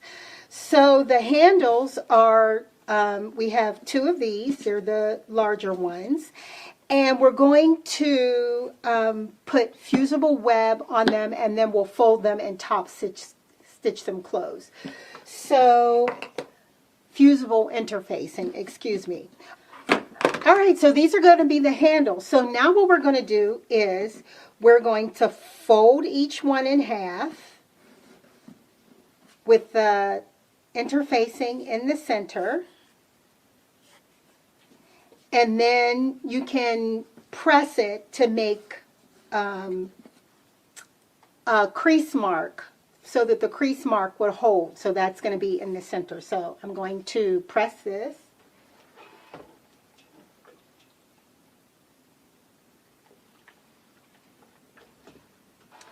All right, and then once you press it, when you open it up, you'll see the crease mark. And now what we're going to do is we're going to fold the outside edges into the crease mark like that. So it's going to look like that. Now you can press that if you want, but then you're going to fold it. So what I'm going to do is just have make the double fold and then press that, and that's going to be your handles. So that's what it looks like. And then I'm just going to put some clips to hold it. Now what we're going to do is we're going to top stitch around all 4 sides using a 1/8 of an inch seam allowance. So go ahead and get some, make sure you find a thread that matches that, because you're going to see that, and you're going to sew all the way around, and then you're going to repeat the same for the other handle. All right, okay, let's do that and we'll come right back. Okay, so now we have the handles, we have the binding ready, and the side strip bindings, which I just folded in half, cut from our coordinating fabric. And these are what we're going to come back to once we start putting the bag together. All right, so we're going to set these aside. And now we're going to move on to talking about getting the bag front and back, the main part of our bag, quilted. So before I move to the long arm, I just like to practice a little bit my quilt design just so I kind of make sure that's what I want to do. So maybe I'll kind of start out with leaves and do a couple of swirls and then add some pebbles. And I think I want this scale to be big because it's going to be cut and you're not going to see a lot of the detail. So it's more about the texture. So I'll do some pebbles and then I'll throw in like a flower.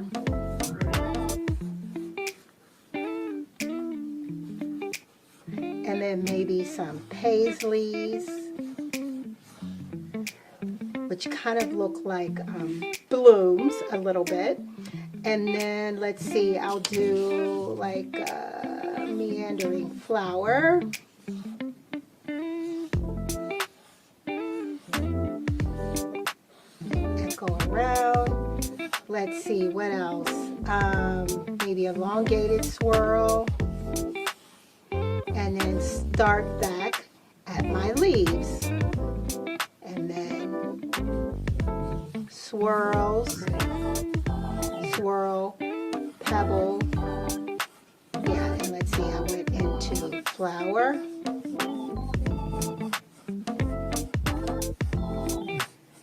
And then paisleys. And then meandering flower. And this kind of gets a little bit sloppy, but you have the idea. Into elongated swirl. Yeah, there you go. And then to my leaves. And then pebbles, so on and so forth. So, my doodling is not the best, but we get the idea. And so, that'll kind of be the scale. And I might do another one if I wanted to practice, but I'm just going to jump right in and do it on the long arm. We're back. And I'm ready to get started quilting my panel for my Easy Does It quilted zipper bag. So I have sandwiched and loaded on my frame, and I'm going to be working on my Quinique 21X Elite long arm today. I also have a 19, but I have swapped that out of my long arm room. That is now downstairs, but we'll be working on this today. So I am using a Superior Fantastico 40 weight variegated thread. I decided to go with orange, and I'm just going to do an all over doodle design. I'm just going to go with the flow. Let's get started.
Okay, so now I am finished quilting my panel, which includes the main fabric and the lining fabric. And now it's time to cut those pattern pieces and seal the edges. If you remember, all we really needed was a fat quarter fabric to make this project. However, because I was getting a little fancy with my African fabric and cheating to use the one half of the yard for the back and one for the front, I quilted a half yard. But I am going to get even a little more creative. Since this is going to be my front and this is going to be my back, I am going to fussy cut a little bit just to make things more interesting. Okay, so to get started, I am going to cut the bag front and the bag back from this fabric.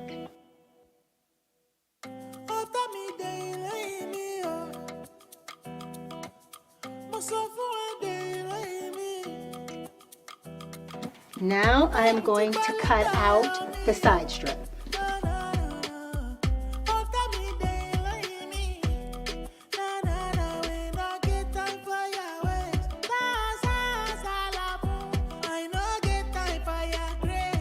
Now the zipper strip.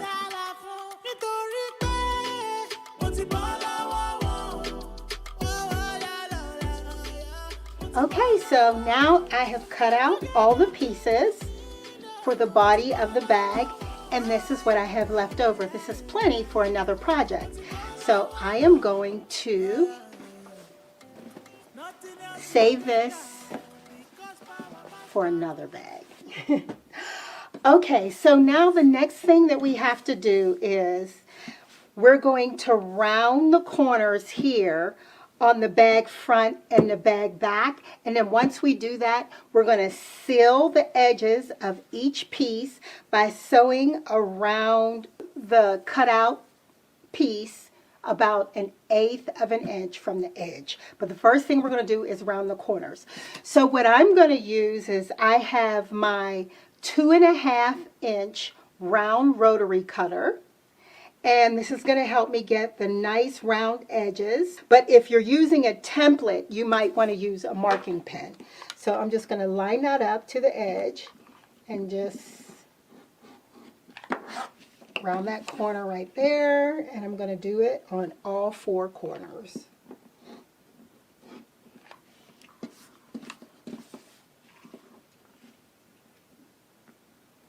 This is going to be nice to give the bag shape.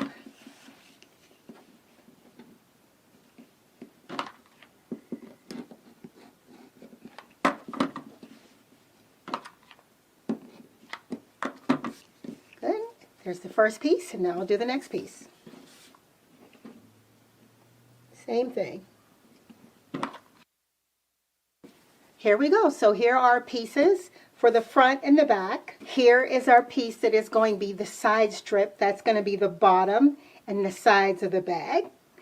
And then this is the top. This is going to be 2 pieces that I've cut out. That's going to be the zipper strip. This is what we're going to use to insert the zipper. Ah, starting to look like a bag, huh? Not bad. Okay, so the next step is to seal the edges.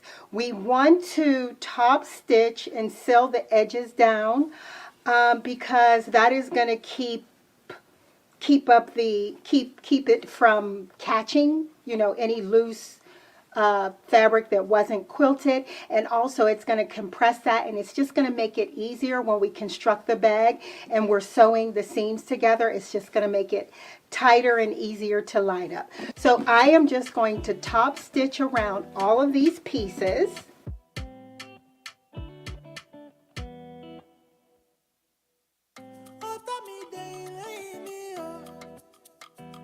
Okay, so now I have sealed the edges for all of the pieces. As you can see, I've just sewn as close to the edge as I can get. And now that just made it nice and sturdy. And when we start putting the bag together, it's just going to make the seam tighter and easier to manage. Okay, so now that that is ready, the next step is preparing the zipper strip. So let's do that.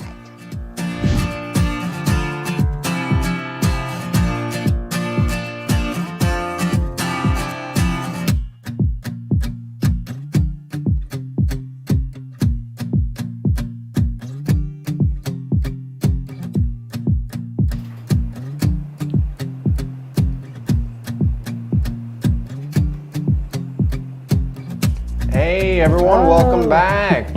I'm Jarek Krasnoznik, and this is... I'm Anthony Witterberg. And we're gonna do the midday live here. So now we were just watching that awesome video about building that bag. And as you see at the end there, it was like, you know, where's part two? Where's part two? That's on our platform Etch. So if you're wanting to watch that, which I want to watch it because that looks super cool. I mean, I was having a lot of fun watching that. So let's kind of show, you can go to etchtogether.com right there on the screen, and we'll show you how to get there. This is our platform Etched right here. And so you can go on there.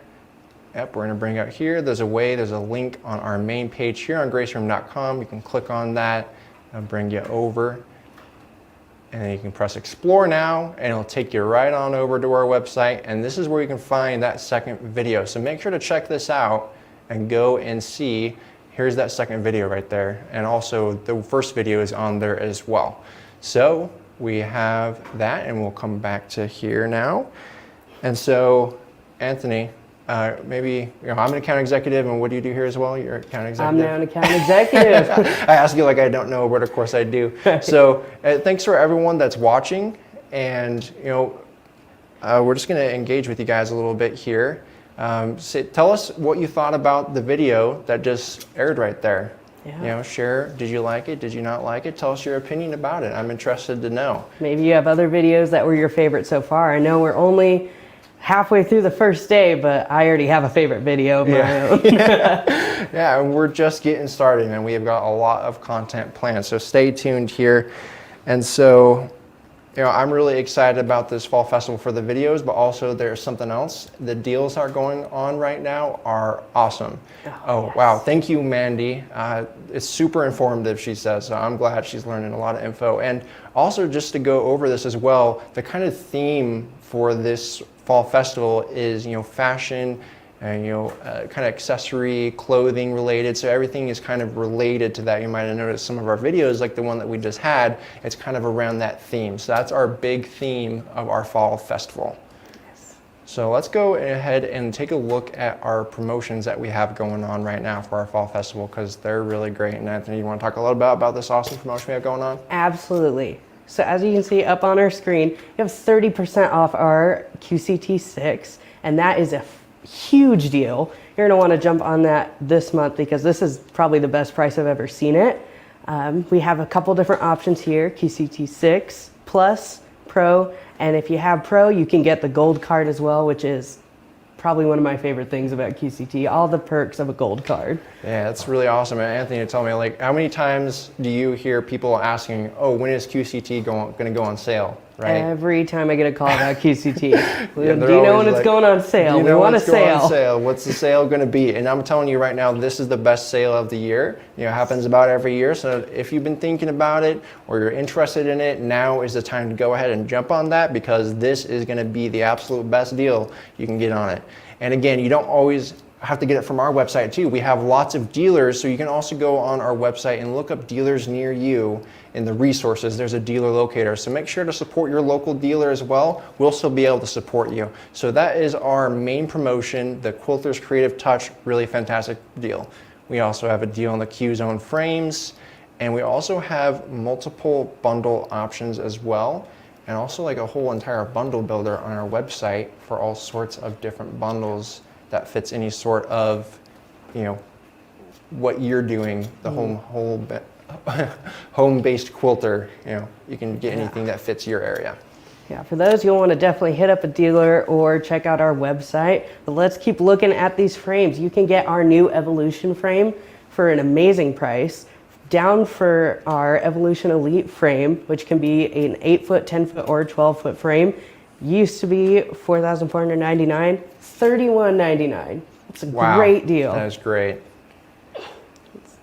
And our Cutie frame, obviously a really great hallmark. We love the Cutie frame. Everyone loves the Cutie frame. It's awesome. And, put in the chat if you have a Cutie frame. Put a 1 and put a 2 if you want a Cutie frame. Let's see how many people want one and have one, because I know there's a lot of people out there, considering it. This is also a really fantastic price on there. Tammy's thinking about it. She's thinking. Yeah. I will tell you, Cutie frame is a great starting point. You can definitely make a lot of quilts any size you want on that Cutie frame. It's definitely great to have. Yeah, and it's starting to get cold again. It's fall, beautiful weather, but that means we're coming back inside, right? And I'm sure we all have quilts waiting for us inside, and no better way to do that than the Cutie frame if you only have a sit-down machine right now. Exactly. All right, perfect. So also on our website, for those of you that are putting one that do have it, we want to hear from you. We want to hear your opinion on the products that we have all across our website. I know, at least personally, I do like to share my opinion. Sometimes it's kind of fun if people just want to hear my thoughts on something. So we have a whole review system on our website, and we want to hear from you, right there that is watching. What do you think about the product that you have? And let us know. So, yeah. All right, I know we just talked about some amazing deals, but I feel like maybe we should, entice the people, give something away. Yeah, so absolutely. We do have a question for you. We want to know, do you remember our charity that we are using for this platform? Please put it in the comments and we'll pick some winners from you guys. Yeah, what is the name of our current charity? And for bonus points, you don't get anything extra, unfortunately. But if you can, put also kind of what they do. Just like a quick, what does this charity do? I'm seeing the answers roll in. I'm seeing a lot of correct answers. Get yours in there. All right, let's start getting those prizes coming on out. We're gonna use our bingo balls. Keep rolling, just roll, roll, roll, roll. There you are. Okay. Get three. Let's do three, one from each platform. One more. Three, there we are. We got one blue and two reds. Who is gonna be our first winner here? Do a tiny little drum roll. Get excited, and who are we gonna get? So we got Karen Smith, loose ends. We have a blue ball, so you are winning the 45mm straight cutter. Yeah. And this is a great straight cutter here. Now, if you didn't win and you'd still like one, we do have those available. And those are really great. I really love it. It's got a quick release on it, so there's no unscrewing or anything, and you can just click the button, it comes out, and it's also got a magnet so it doesn't just fly everywhere. So they're really great straight cutters, not to mention the track that you can use with TrueCut, which is awesome. And I'll go ahead for the next one. All right, we have our next winner, red ball. That is going to be our 45 comfort cutter. That is Kemi Young, loose ends. Another correct answer. So that's going to be our comfort cutter, which is really awesome, like that straight cutter, but this one is ergonomic and keeps the pressure off your fingers so there's no bending there and your pressure is directly over it. It also has the track and a quick release system on this one as well. All right, and we got one last winner. Another red ball. We are going to switch it up this time to our linear sharpener for you. Oh, switching it up. There we are. Maddie Kidd. Maddie Kidd, congratulations. So that correct answer, Anthony, was loose ends. Loose ends. And this is our linear sharpener right here. This is great. You can sharpen any kind of rotary blade because you can just keep it right on your cutter and just run it through there to sharpen your rotary blades. And I know the price of rotary blades adds up, so it's great to be able to use them at least once, if not 3 times more with our linear sharpener. Mm-hmm. So Jarek, have you heard about what our charity is doing for the people that want to participate? Yeah, and I do see some answers in here like I asked, what do they do? And they finish projects for people who have passed away. If there was a quilt that they were working on, they will make the effort to go ahead and finish that, which I just think is so sweet to kind of finish out the legacy of that person that has left us and continue on their memory by finishing that quilt. So make sure to go and check them out and donate, and we're really glad to be associated with them, and that's fantastic. Yes. So what we have next here, we have a little bit of time, is our HBQ story. So I'm going to read that. Oh, good. I love the HBQ stories. We want them always submitted to us. So please get involved with our HBQ program. Tell us your stories. We want to hear these stories from you. So Jarek, please read this for me. All right. So we got Tammy from Hill Rose, Colorado. And she says, I first started quilting after being introduced to embroidery and quilting by my in-laws. Both my husband's mom and dad each had an embroidery machine and started sitting at the kitchen table embroidering blocks and piecing them together to make quilts. They made a lot of quilts they gave away to dialysis center where my father-in-law had treatment several times a week. they ended up with about 4 to 5 embroidery machines, and they gave each of the kids The machine our family got was my husband's dad's machine, which had over 1 million stitches sewn on it. I have it up to 4 million stitches now. I also bought a matching identical machine that had 4,000 stitches when I got it, and now has over 2 million stitches. I have learned so much with each new quilt I have made, and I have ventured off into making embroidered quilt fully functional wall hanging clocks. Wow. That's super cool. I got the idea off a quilt I saw online that had a clock face on it, so I thought, why can't someone make one into a real wall hanging clock? So I made one for my husband for our last anniversary and took a first place ribbon at a local country fair. Wow, that is really awesome. It sounds like they almost have a whole factory there, learning process of the embroidery machines. And I just love this story, Anthony, because it really speaks to kind of the quilting process. You know, you get better the longer you go, and it just takes that experience. So you'll get started with your journey of quilting as well, and you'll come up with your own really fun ideas. I love the idea of the clock. I think that's super cool, and also the fact that it was an anniversary gift, that's really touching. Yeah, and what better way to celebrate an anniversary with a first place prize ribbon? Yeah, it's like I made you a quilting clock, and also it won first prize. So there you go. That's pretty sweet. You know, really fun project. And that's also cool that she got inspiration from other quilts. It's another really great thing about our shows here is that we have, you know, that contest. And I think there's not really a whole ton of other better ways to kind of go and see, you know, what people have out there and get inspired for your own ideas and your own creativity. And so, yeah, let us know about, you know, maybe some ideas that you've come up with, things that you've seen. Maybe you'll try out, if you've done traditional quilting, maybe you'll try doing something stylish and wearable now, like a bag, like that last video. So we'll have to see. Yes, thank you, Tammy, for submitting that story. It was beautiful. Thank you again. And you guys can submit your own stories again on our home-based quilter platform. So please go check it out. Also, just another reminder as well, if you're enjoying the show, please share it with other people, your other quilting friends, to help build a quilting community and, you know, kind of share the love of the quilting and kind of the information that's going on here about, you know, from Janna and other creators, kind of just sharing this knowledge. So reach out to your friend, let them know that Grace has got the Fall Festival going on. There's a lot of fun things going down, and that they might want to tune in and check out what's happening. Yes. Okay. I know I wanted to do another giveaway because I love to give away. I want to talk about the deals, but I just want to give you guys fun things. So we are doing a drawing from our daily giveaways. So we're looking at doing a 4-pack of Finesse solid thread with a quilters combo, which, wow, if you have not seen the quilters combo, it is one of my favorite True Cut products. It's one of our best-selling bundles. It is a 45mm comfort cutter, a 24 by 6-inch ruler, and True Grips. True Grips are a lifesaver on those rulers. You stick them to the bottom. They are not shifting that ruler around. Absolutely. And who doesn't want more thread? I love thread. You love thread. We all have that big stock up in the corner of the room we don't talk about. So who wants to add more to that pile? So let's get ready to do our giveaway. Ooh, here, can I get a drum roll, a bigger drum roll this time. Yeah. There we are. All right, Vicky Sandstrom. I am so excited for you to get this giveaway. We will contact you about this. Make sure we have all your information, and we will get this sent to you as soon as possible so you can play with it literally as soon as you get it. And also, like the whole quilters combo, there's no better way, like you're saying, Anthony, to also get started in True Cut, because it comes with everything you need. It's got the ruler, it's got the ergonomic cutter, it's got those True Grips, and maybe if you're not familiar with True Cut, you might be already familiar with True Grips. Those are those little sticky things that go on the back of your ruler, like you were saying, to just keep that in place when you're sliding.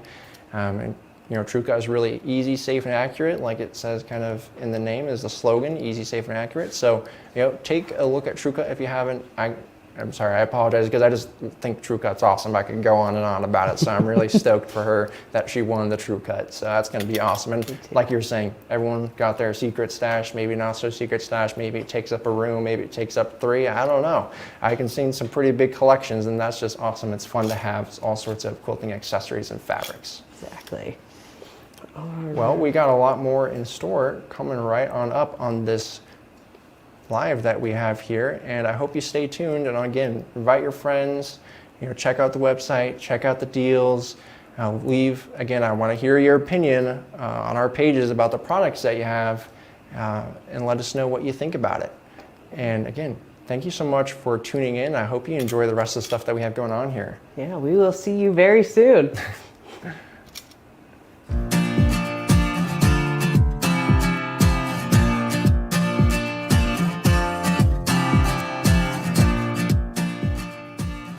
Jackie Marks, and today we're making a car seat poncho. If you don't know what a car seat poncho is, it's a garment that you put on your child before they leave the house, and then when they get to the car seat, you can buckle them in entirely underneath the poncho so that the buckles are not over top of the child's outerwear. Because as you may know, that can be dangerous. It can hinder the effectiveness of the car seat. And we want to keep those kids super safe. So we want to buckle them underneath something that will still keep them warm. Now, I am not a medical professional or a car seat safety expert, so you want to talk to those professionals in your neighborhood and not take my advice at all. Since the car seat poncho is largely made of just a circle, it's basically a circle skirt if you've ever made one of those, and then an attached hood, we need to talk about circle math, my favorite. So you need a couple measurements. You want the arm length, or the wingspan basically, of the child. I had his mom measure shoulder to wrist, and she said that was 11 inches. And then head circumference was 18 inches. But I need to know the diameter. If that's a circle, I need to know the diameter this way. And to get circumference to diameter, all we need to do is divide by pi, which is 3.14. But because 18 and 3 are such nice numbers, we just went ahead and did 18 divided by 3, which gives us 6 inches. So the total size of my poncho needed to be 11 plus 11 plus 6, which is 28 inches. So I need a 28-inch circle. I happen to have a piece of fabric that is 27 inches, which is 3/4 of a yard. So I decided I would just make a 27-inch circle instead. Now, whatever number you get here, you just need to make sure your fabric is wider than that. Because I'm using 45-inch wide fabric, it worked out great for me. I had plenty of fabric. If your wingspan is more than 45 inches, you need to use a wider fabric or piece it together like patchwork before you quilt it. The first thing we need to do is quilt the panel that we'll be cutting all of our pieces out of. I'm using wool for the front, a flannel on the back, that'll be the inside of the poncho, and then a cotton batting. So my fiber content is all over the place, but it's gonna be great. I'm just gonna free motion a very simple meander just to hold all 3 layers together.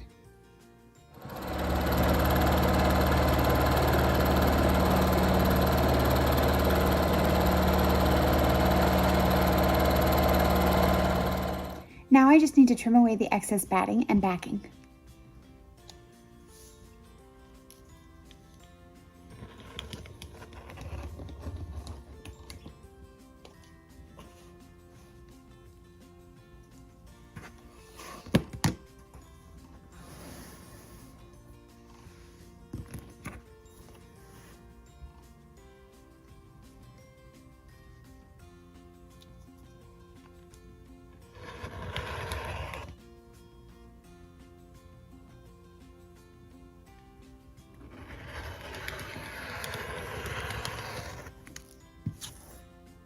What we need to do here is cut out a circle that's 27 inches in diameter, because that's how much fabric I have to work with here, is 27 inches. Now you could leave it square and just cut a hole out of the middle, which we are also going to do, but because I'm finishing it with bias tape, I think it'll look nicer if it has a rounded edge. So I've marked my center here, and since half of 27 is 13.5, I just need to measure out from the center 13.5 inches and make a mark. and then I'll angle it slightly, keeping my 0 here at the center, and make another mark.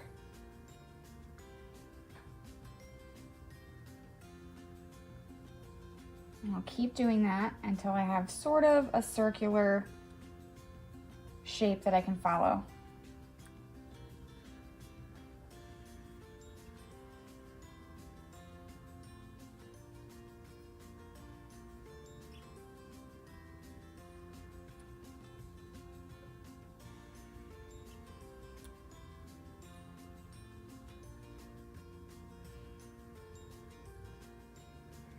So once you have a bunch of little dots that are all 13.5 inches out from your center, you can kind of connect them with your marking tool to give yourself a circular line to cut, or you can just go for it and start cutting.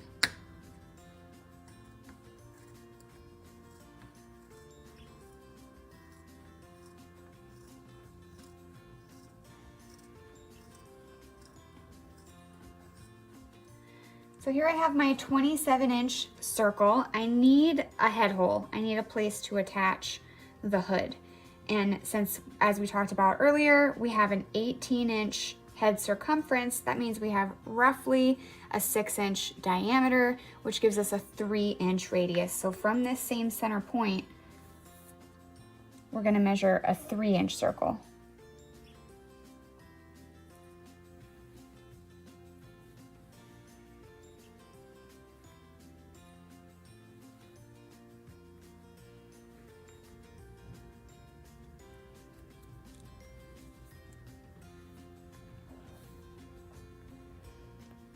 And then you'll cut that out the same way you did this one. So now you have a circle like this. It looks like a donut. You have your outside circle and your inside circle. Now we need to cut out 2 pieces for the hood of the car seat poncho. So what you're gonna do is find a hood that fits the child, or if you've made clothes for this kid in the past, you might have floating around a little paper pattern piece that you can use. I'm just gonna lay this out nice and flat.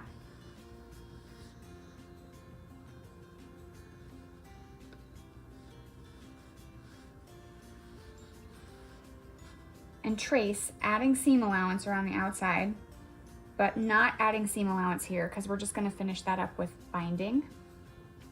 I'm using a Sharpie so you can see my lines, but you'll want to use something that will either wash out or wipe out or disappear with heat or something like that.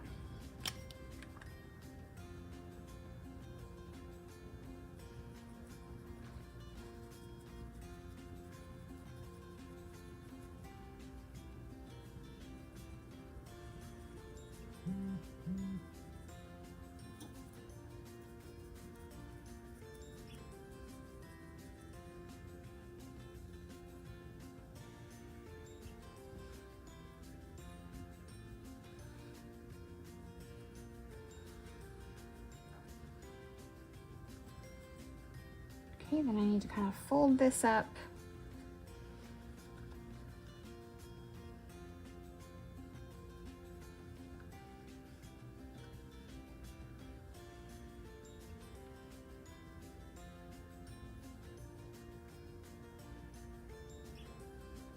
Okay, and then I have one hood piece traced and ready to go. Now, because of the measurements and the math we did earlier, I know I want this line here to be as close to 9 inches as I can get it, because that's going to be half of my head circumference when it opens up on the finished garment. So I'm going to measure this and see if I need to make any adjustments. Looks like we're at about 7.5, so I'm just gonna jog that out, about a 1/2 inch there. Kind of grade this out. About a 1/2 inch there, which should put me closer to 8, and I can work with that. Okay, that's gonna be close enough. And then once you cut that first piece out, you want to flip it over like this to cut it out again so that you have two mirror image pieces. You don't want to cut the same hood piece twice in the same orientation. You need a mirror image. Okay, now we'll just take those two hood pieces, put them right sides together, and sew along this curved edge. Just like that. And the only thing I'm gonna do to finish the seam is press it open and top stitch both sides of the seam allowance down, but you can finish the seam however you would prefer to. Now we just need to attach the hood to the poncho. I'm just gonna start pinning in the center here. We have the right sides together.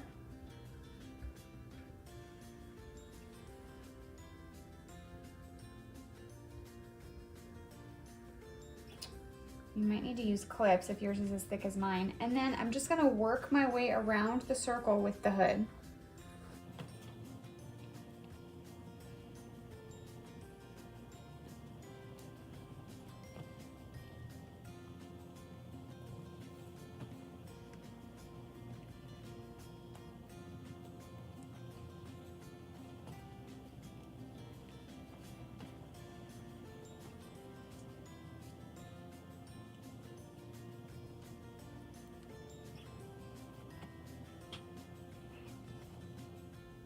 Now on my poncho, I'm gonna leave that gap here. It's gonna be fine. I'm gonna finish it with bias tape, and we're gonna cut a little notch here to make sure we can get it on and off over the baby's head. But if you live in a colder place and you wanna make sure you have that full coverage, you might wanna make that hood a little bigger to come all the way into the center. And if you have an older kid, you might not have to worry so much about ease of getting it on and off. So then we'll just need to take this to the machine and sew the hood onto the poncho. Now it's time for the bias binding. This is a great place to use store-bought binding. You'll probably need 2 packages. I measured my garment here. I'm gonna need just over 3 yards, and I'm gonna be making my own.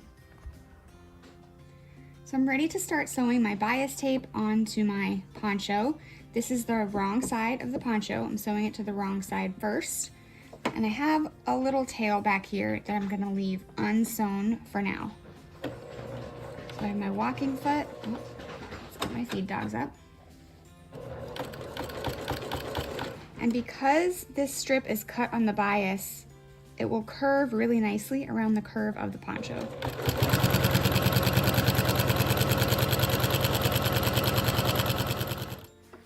Once I get back around to where I started here, I need to leave myself a little gap, and I'll cut the thread. And then because my bias binding is 2.5 inches wide, I need to overlap it by 2.5 inches right now so that I can sew it together on the diagonal.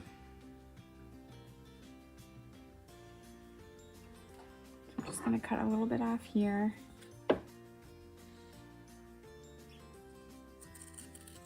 Still need to have some space to maneuver. And then I want this amount of overlap to be 2.5 inches. Okay, so I'll cut that right there.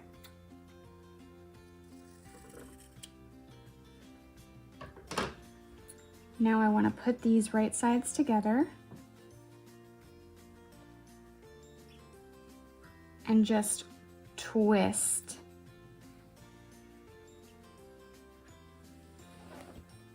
And then sew from this corner to that corner. And this takes a little bit of maneuvering. You can use some pins if you want. I'm just gonna start in one corner. Get that needle down in the fabric, holding it in place, and then I can maneuver the rest of my seam here.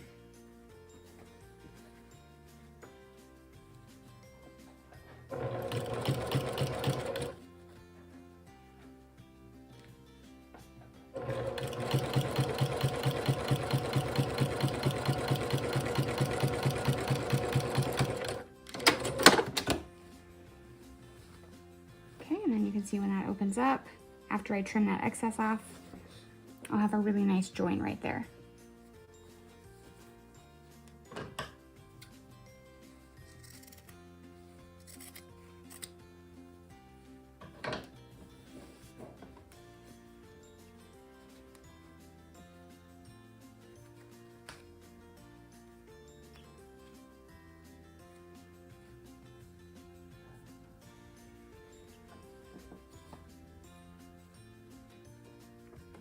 And then we'll just take it back to the needle and finish sewing that on.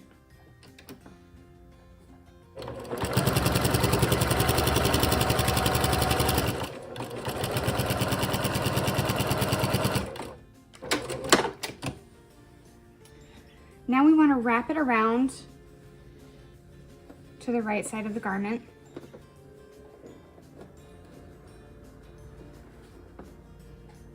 And your goal here is just to cover that line of stitching. So you can use Wonder Clips to hold this in place all the way around. And then all we're gonna do is stitch it down really close to the edge, just a nice little edge stitch to give you a really nice finish around the bottom of your poncho.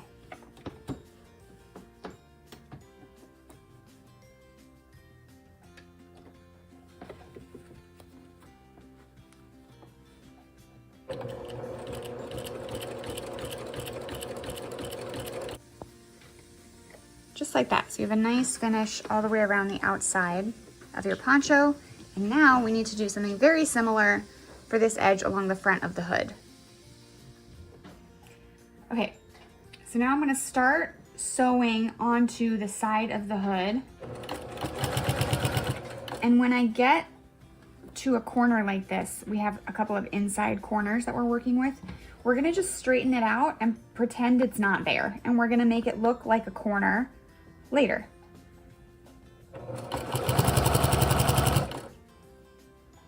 So just manipulate the fabric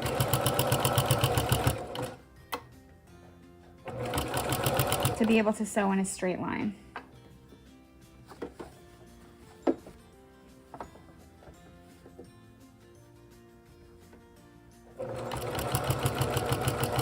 Now on this outside corner, we're gonna miter it just like we would do on the outside corner of a quilt. I'm gonna pivot, sew off the edge, and cut.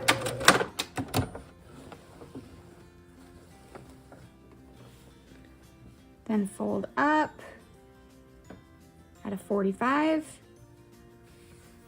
Fold the binding back down on itself. And start sewing again. And then here we have another inside corner. So we're going to do the same thing and manipulate it so that you can sew it in a straight line. Just open that up, and it's a little bulky, so it might take some doing, but you can see you can kind of sew it in a straight line like that.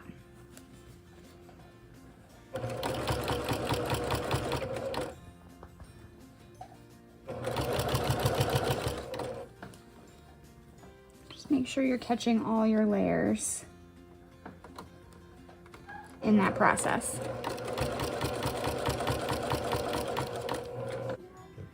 Okay, so when we go to wrap this around to the front, we're going to do the same thing and manipulate the fabric into a straight line.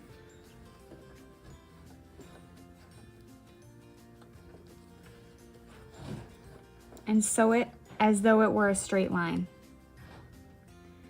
Okay, it already looks pretty good. I don't think I need to put a dart in this curve right here. I'm happy with that, but I'm gonna show you how to put a dart here so we don't get this funky little bubbly thing going on.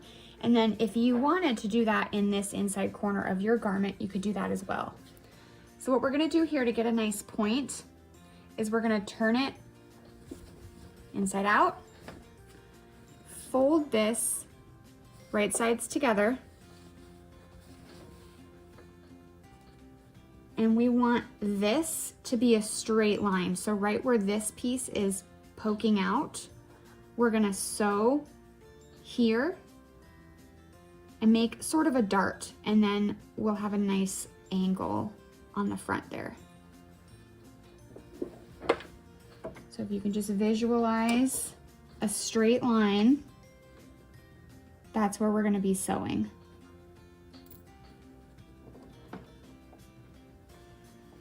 Let's start from this way.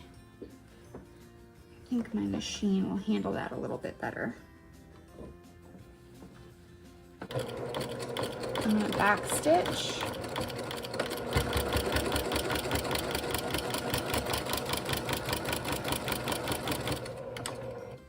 Cut the thread.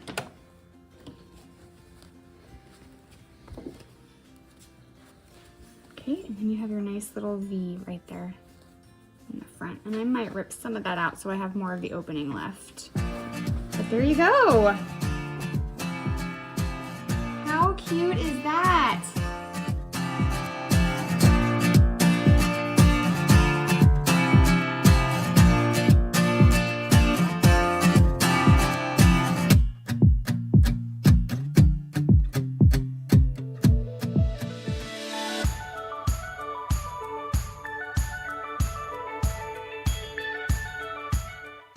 Let's get started. Now let me tell you about this Maverick baby quilt. Whenever I'm doing gifts, like wedding gifts or baby gifts or anything like that, I kind of do a little theme. And I found this children's book, and it's called Maverick, You're My Everything, and look, it's a little fox. And so that inspired this baby quilt. I spent all night working on this cute little quilt, and this is how it turned out. It turned out really, really cute. So this is what it looks like. I put the little star in the corner, and then this is the little boy quilt. This week I'm going to talk to you about piecing it. Next week we're going to talk about free motion quilting, and then the week after that we're going to do some automation.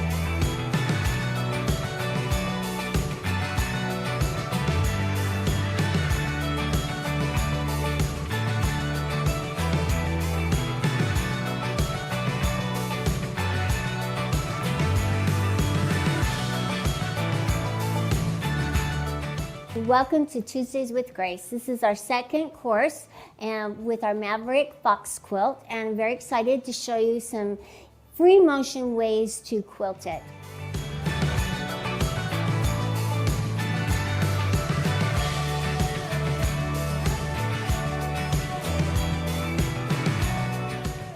So you're going to start right here at this point, and you're going to go up and loop and back. Up and loop back, up loop back. This is kind of what I wanted the texture to be like for the first. So I want to come down, go like this, and then kind of go like this. So I'm going to just keep doing my points and come out. I'm going off the page. As the more you practice it, it looks much better quilted than it does for me to draw it out, but it's a lot of fun.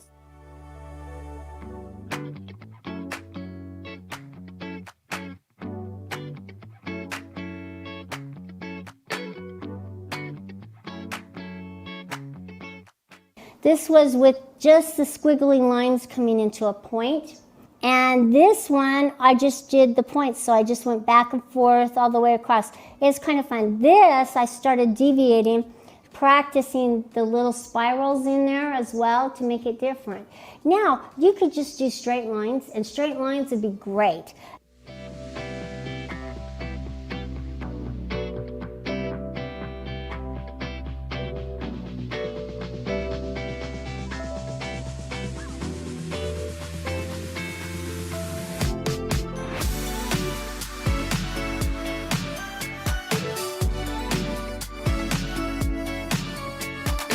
I wanted to talk to you about the automation part of it and how we can take letters and write out the names and make them continuous line. I wanted to show you how easy it is and what to look for as we're making our path, so it looks really nice. Have fun with the automation, have fun with free motion, try different ways. So let's go in, and what we're going to do is we're going to click on gold features. So I'm going to set up my letters or my word that I want to use on my quilt, and I'm going to open up Font Stitcher.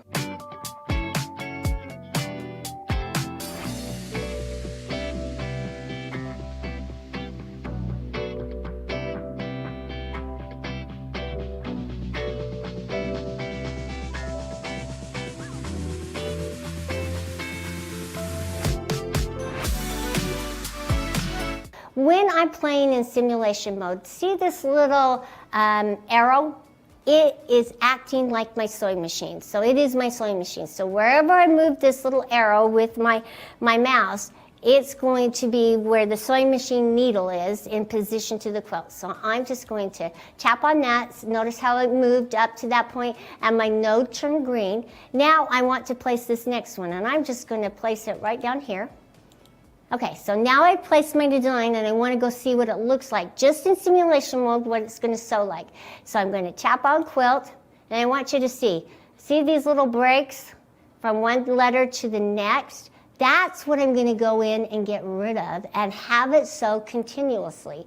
I can come into Pattern CAD. Remember, I saved the letters, the name, right here, so I can pull it up from my file folder in Pattern CAD.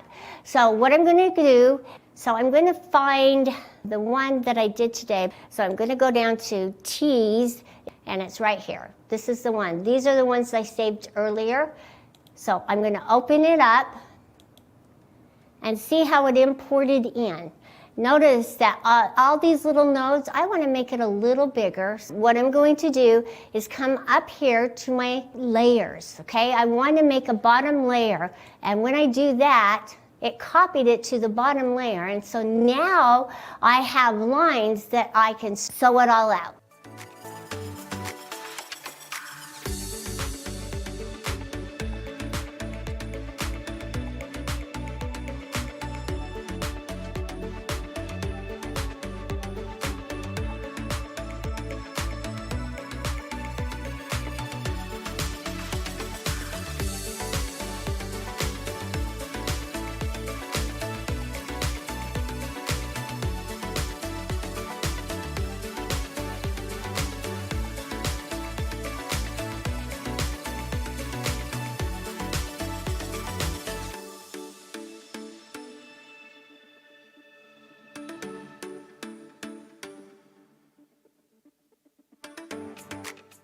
So this was not my idea. I stole it from the internet. Thank you, internet. We really want to see the way that you quilt a emoji pillow. So if you have done that, be sure to post it on social media with the hashtag TWGFeb for February. So the first thing you can see here, I've got my backing, I've got some batting, and then I've got this circle that I've cut out with our circle cutter.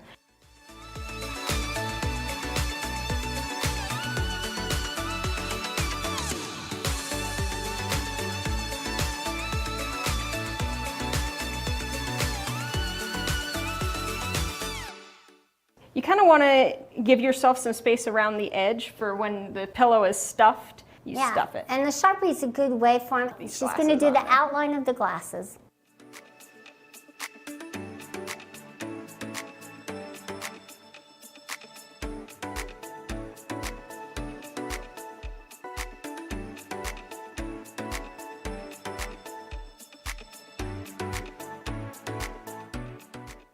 See how slow she's being? And she's just moving the machine as slow as well. So don't try to hurry through it because the stitches won't be stable and they won't tack it down. So if you're going to start out at a slow speed, move at a slow speed.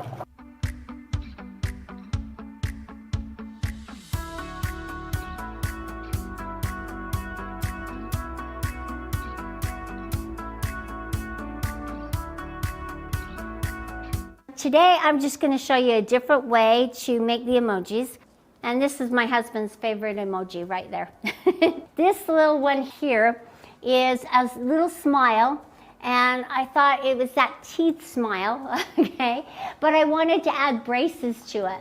I thought adding braces, so the little square things aren't food in the teeth. They're just braces. So I'll use the silver gray to go back and make braces. But to do this one, I think I want to use the yarn on it because the teeth will pop, and then I'll go back through and do the little braces. But I'd use the black to outline it first, okay? I'd outline it and do these lines for the teeth.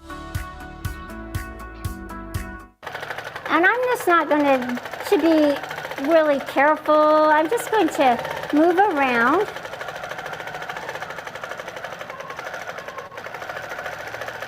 Just around it a couple of times, trying to stay on the line, and just have fun with this. I'm just making an outline so I can cut out around it.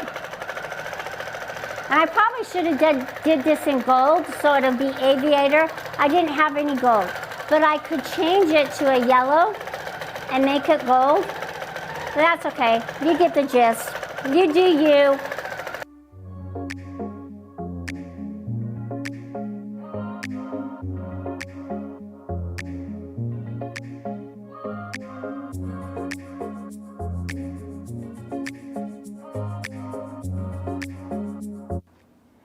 And now I'm just going to finish my thing.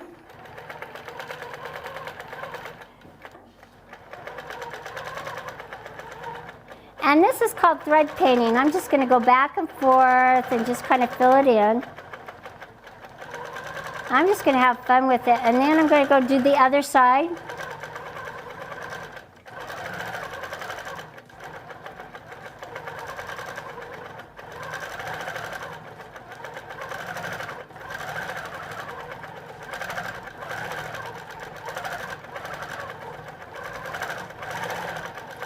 Way back when we came up with the idea of making a hoop style frame so that you could fit it into your home and quilt a larger size quilt. You actually could quilt a large size quilt on a hoop style frame. You just don't have to dedicate a huge area or space to quilting. You can do it within your limitations.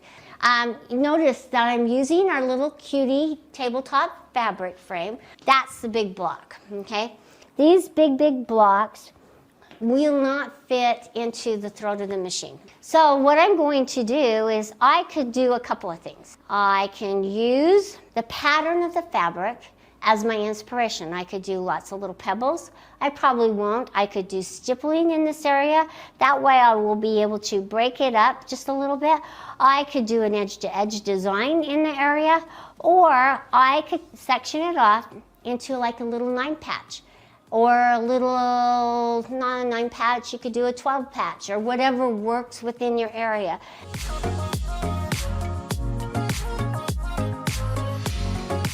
And so right here, where this needle is, where the needle is, I'm going to put it down in, and I'm going to put the foot down, so it's right there. That is where I'm going to mark, but I'm not going to mark in front of the foot, I'm going to mark behind the foot.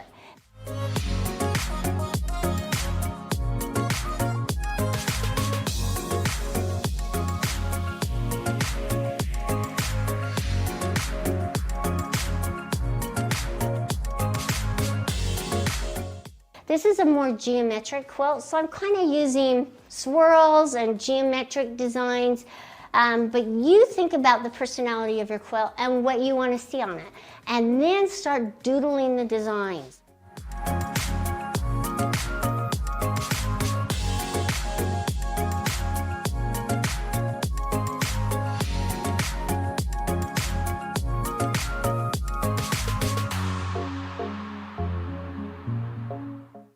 Let's talk about what accessories you need for your machine to machine quilt.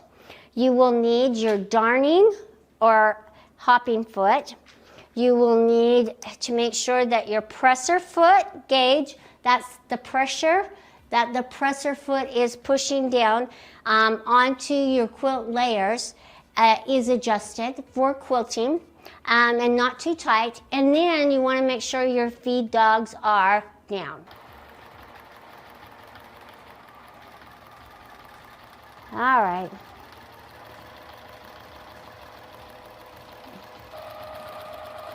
And look how much nicer that is. It's not so loose. Oh, such a much prettier stitch. Okay, so that I can live with. We're here to learn ruler work, and so that's what we're gonna do.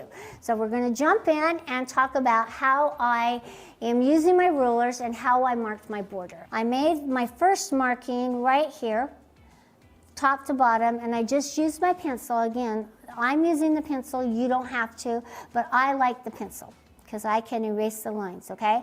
And I want to make it dark enough so that I can see it.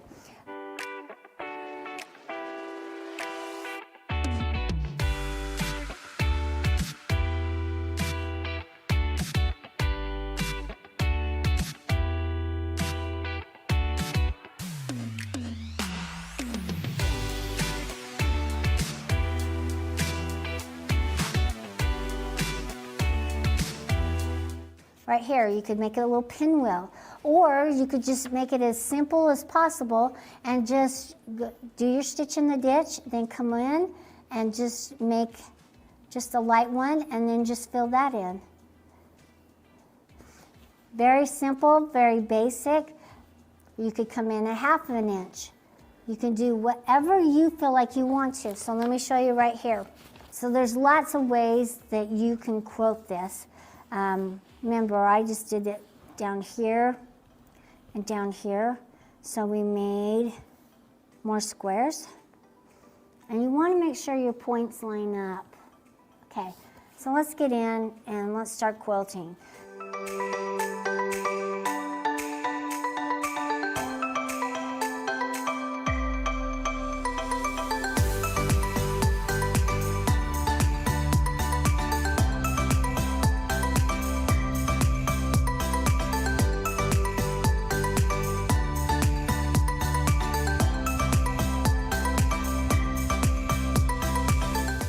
Just practice your angles, practice your ruler work, make sure you're getting those angles, and then make sure, then try it without marking. Now, so we could try this one without marking. Now, I'm not going to do that right yet, but you can try it and see how good you become with ruler work, because you really are in charge. You're telling it what to do. It's not going to tell you what to do. When you go to quilt, you guys, both of you, what do you use as your inspiration? The first one, I always think of what season I'm in. What am I trying to portray in the quilt? If it's supposed to be something that's more fun and summery, then that's where I'm gonna go. After that, my second thing I go into is what are my colors? I've done quilts in the past. I've done my world map quilt, and it just like inspired me of like, oh, this is reminding me how much I love traveling. So I usually start with some sort of theme, but then I usually go to Google and image search. Yeah, I use Google a lot as well. What fabrics do you use? Let's talk about fabrics, you guys. How would you guys quilt this? What I would try and accent is mostly the circles. Right. So in the circles, I would quilt around the circles and maybe even do a spiral in it. Mm-hmm. And then I would go around all the lines so it just pops more. Okay, here's another one. Okay, it has a lot of design on it, okay?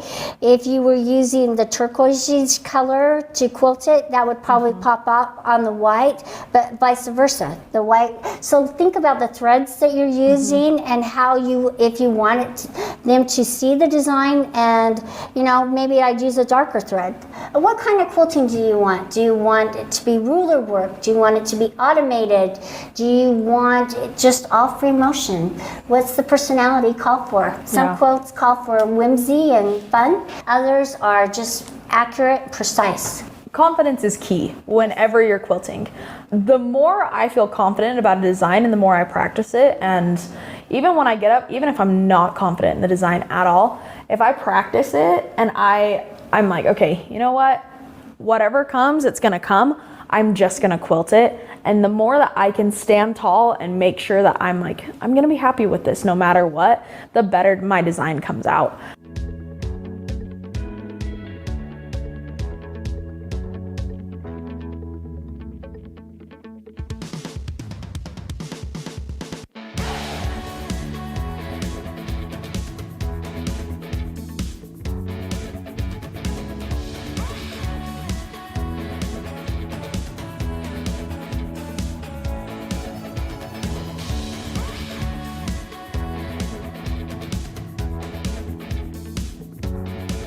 So what would you do with this design? Get your pen and pencil and paper out and start creating. Notice I'm using the Evolution hoop frame, and so I have the clips on. So they can get in the way of your quilting, so I want you to adjust it. So move your machine back as far as you can till it hits the quilt clips, okay? Now, see where the position of the foot is, right here, okay? See, I can't position my quilt top up past this, otherwise my machine's going to hit into the quilt clips, and it's also going to throw off my edge-to-edge design. So I will position it down below the foot so it has enough area to sew up off my design and then sew off onto the sides.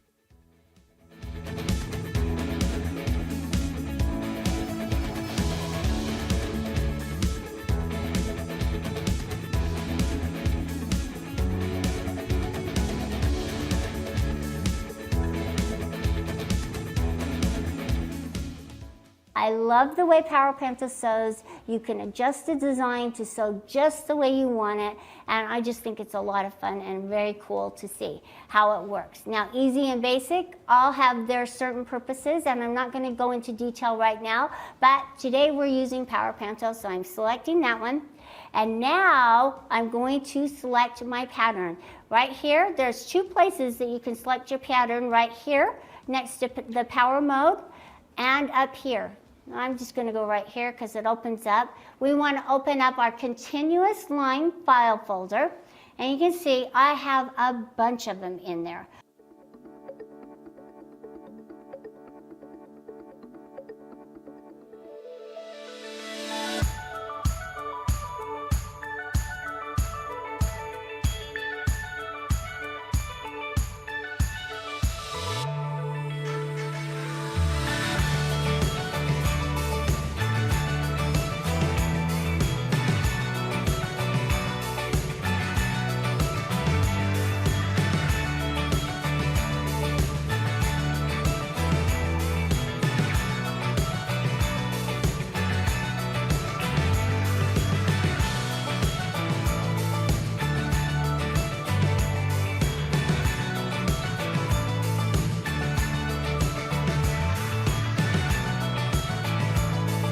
Going to sew right on that sticker, which is fun.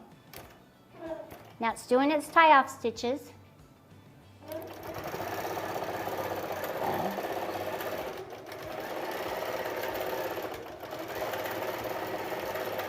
And now I'm going to just stand back and kind of let it do its thing. Notice how it's going across the top and it's sewing that top edge.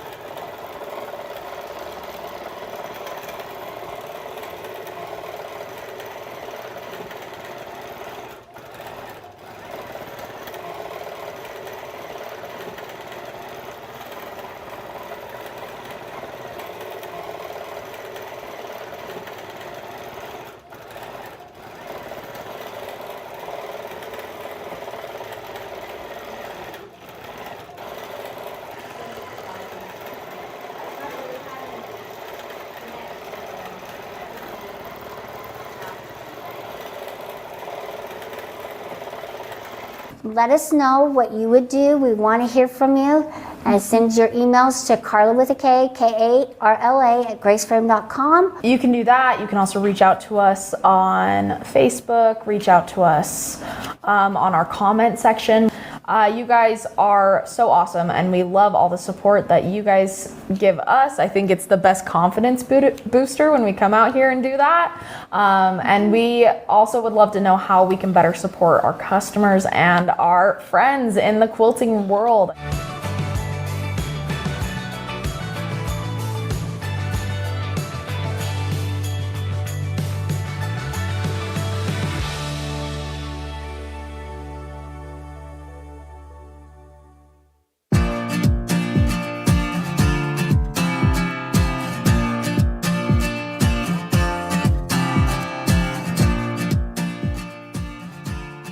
I'm Jamie Horn with Cranky Kangaroo. In part 1 of this workshop, I'm going to show you my quilt setup and how I use a small machine on a big frame to get huge results, including turning a quilt into a dress. In part 2, we're going to work on a special project using our scraps and leftovers, and I think you'll really enjoy it, and even a beginner can make it. So stick with me for part 1. I'm going to give you a tour of my machine and my Grace frame, and I'll give you some tips and pointers if you have limited space as well. My primary quilting machine is actually just a household machine on my Grace frame. My Grace frame is a king, so I can get a lot done on it, but my machine is just a little household jukey. So she's got a little throat space, and I've had to get creative and really figure things out. So I'm going to give you some tips on how maybe you can make use of a household machine on a Grace frame. Now, the thing I really do like about her is I can always upgrade the machine and keep the frame. So when I bought her in 2016, and by the way, I've named her Alice. When I bought Alice in 2016, I was on a budget like most people are, and this was the most economical way for me to get into free motion quilting. I could get the frame, which made most of the difference, and the machine I can always upgrade later, but at the time it was a great deal, and so I went with it, and I really enjoyed it. But she does have a small throat space, especially comparatively to some of the larger free motion machines. So here's some things that I do to really make use of my space. I've created and completed large projects on this machine, but it does take forethought and planning and some creativity. So here's some ways that you can make use of your small space. The first tip when you have a small space that you're working with is to plan ahead. So make use of quilt diagrams and photos and anything that you can design on before actually taking it to your frame. So if you have a quilt diagram, you can plan it out, you can draw on it either digitally or printed and with pen and ink, but somehow figure out how you're going to put the quilt on the frame. So sometimes I have to put it vertically with the narrow edges on the frame. It takes up space more quickly, but sometimes that's just how the quilt needs to be quilted. If I can, I will put the quilt on the frame horizontally so that the longest edge of the quilt is what I actually attach to the frame. That makes the best use of the throat space because I don't have as much quilt to wind up onto the take-up bar. So plan it out, think it through. Sometimes I even have to move the quilt halfway through. You know, I either have to rotate it 90 degrees or a full 180 degrees and flip it around. But if you think it through and just do a little bit of research ahead of time, it'll really make the best use of your frame and your machine.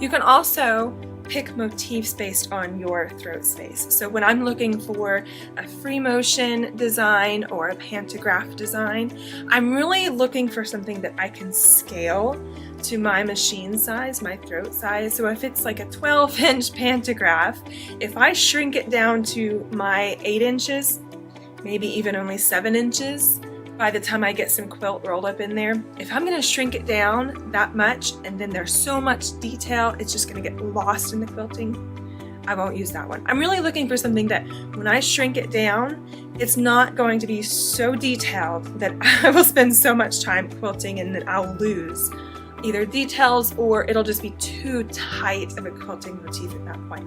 I'm really looking for versatility in a quilting design. So here's a really good example of this concept. Here's two pantograph designs, and this one is a nice open space. It also has multiple repeats within. So if you have a larger throat space, you might even do 3 repeats before you advance your quilt. However, I will probably only get 1 row. I won't even be able to hit down here, so I can shrink this and I'm still able to quilt this motif. I won't lose any detail. The quilting won't be so tight that I won't like it. But if I was to shrink this, it would be so tight and detailed, it would be miserable to try and quilt this on a smaller scale. So keep that in mind when you're choosing your quilting motifs. You have to think about how much space you have and how shrinking a design will impact the tightness of the quilting. The second tip to keep in mind when working on a small space is to make use of your frame. So there are several ways I can do this. If I get about halfway done, or maybe more than halfway done on a quilt, and I've rolled up so much of it that I'm really losing out on throat space, I will take the rails off the machine and completely flip them all around. And that puts the other end of the quilt up by the machine, and I just reverse roll them so that now I'm working from the center out, and I gain a little bit of throat space by doing that. It's a little bit of work, but if you have a quilt that must be put on the frame in one direction, or that is just really detailed and you really want to be able to work that detail the whole way through, flipping those rails around are a big help.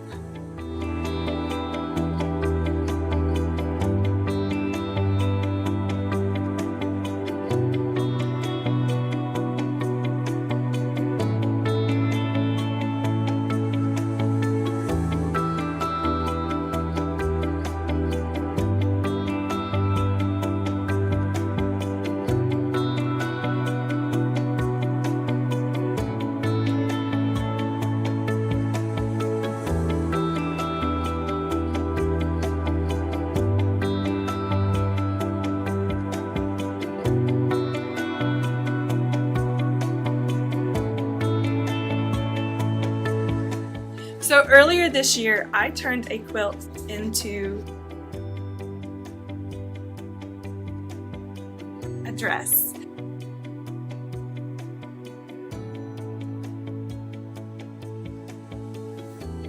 And it has been a huge hit. I learned a lot along the way, and I did have to take into use some of the tips I've given you here. Really plan out the quilting. This quilt has swoops or swipes that go in multiple directions, and I wanted to follow those swooshes in the quilting. They all kind of lead into that center vortex. The quilt is called the Vortex by Legit Kits, and I wanted to follow those swipes when I was quilting, and so in order to do that, some of them run vertically and then they turn and run horizontally.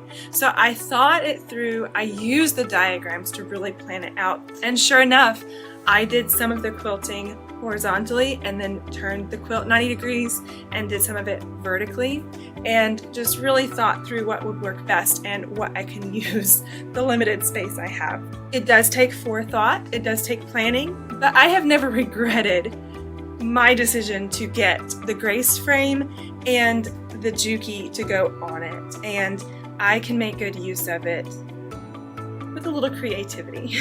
So I did make mistakes along the way, don't get me wrong. There's always something we can learn from our mistakes, and I made some big ones, including cutting the fabric wrong in order to cut out my dress. You just have to learn how to adapt. I just had to keep reminding myself through the process that it's just a quilt. Yeah, I put time into it and I was happy with my quilt, but in the end, this is the result I wanted. This is what I wanted to get out of it. So to me, the risk was worth the potential reward, and I am very happy that I went forward with it. So never be afraid to try something new and tell yourself, what's the worst that could happen? Like, you mess up some fabric?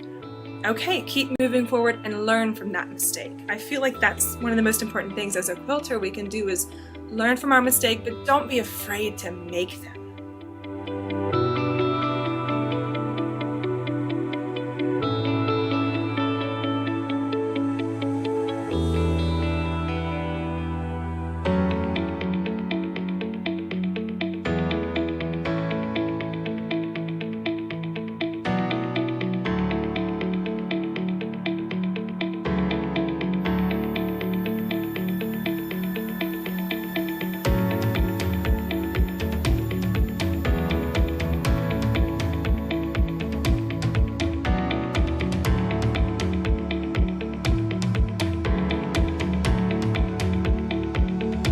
And in true Scrappy fashion, I made shoes out of the leftovers from cutting out the dress.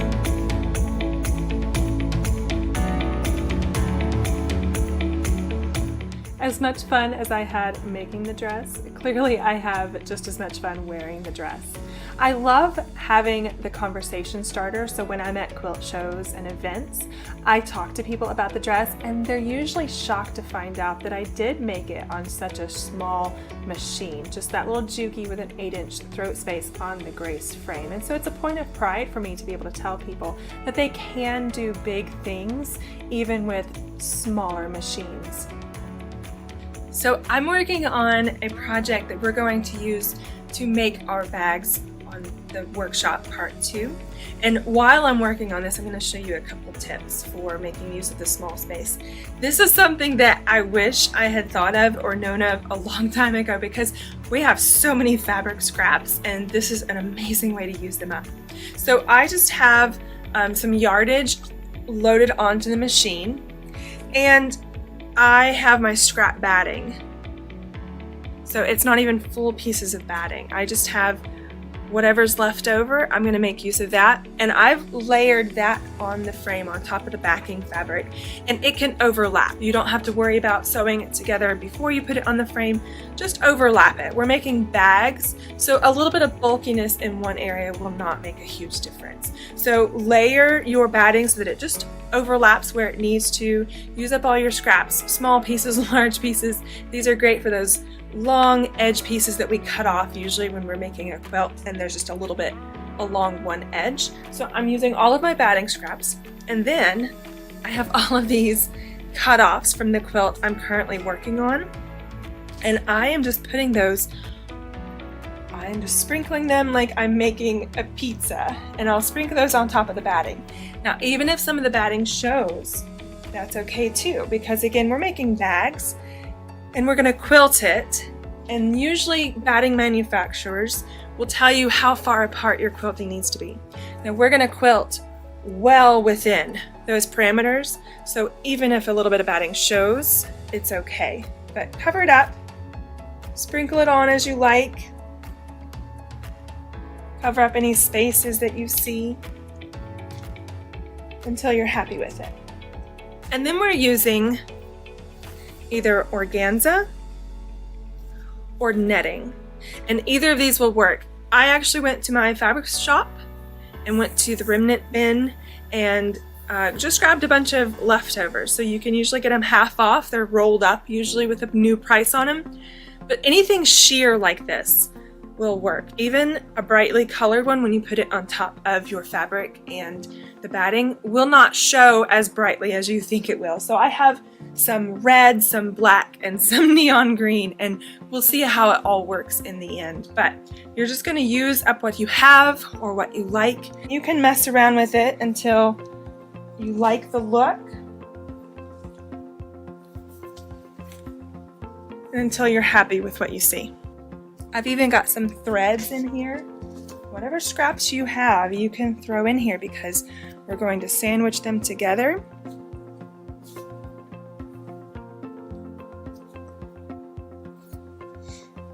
There we go. And then we're going to put that netting right on top of all of our scraps.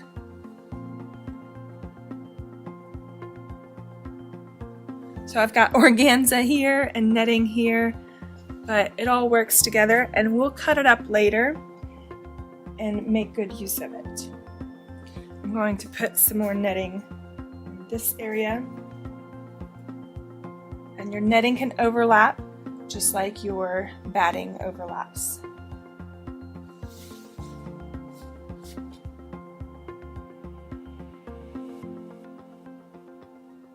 So I'm working on my free motion, and this is a great opportunity to practice and have fun and not worry about how it looks, because this is just good practice. So I've actually done several different kinds of quilting on this quilt. And then over here I have some grid lines. So I'm just using this to practice, to see which one I like best, to practice thread colors, to see what impact thread colors has on the final result. And see, this section here has red netting over it. You can barely tell which color netting is on top of the fabric. So have fun, pick out some fun stuff, and just see what you end up liking. So I'm going to quilt for a bit and finish up this row, and then I'll show you how I make use of my quilt frame to get some nice straight line quilting without having a channel lock.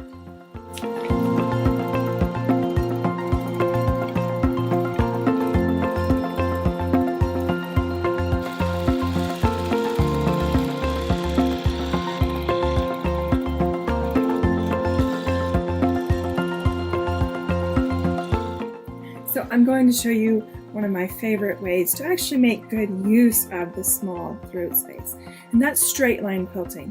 Now, I don't have a channel lock on my machine, so here's what I do to get a straight line without any extra accessories or built-in functions of the machine. I'm going to make use of this back rail and ride the machine against that back rail. Now, if you've attached your quilt with pins, just be mindful that the pin heads might make a little bump when you roll them up and they're exactly on the back of the frame. So keep that in mind. But I use a zipper leader, so I don't have to worry about bumps back there. And I'm going to pull my machine all the way forward and make sure that my quilt is positioned so that all the way out here is where I'm going to start. And I will just gently pull the machine forward, letting the back of the machine ride against that back rail. And I will pull it all the way across and get a nice straight line.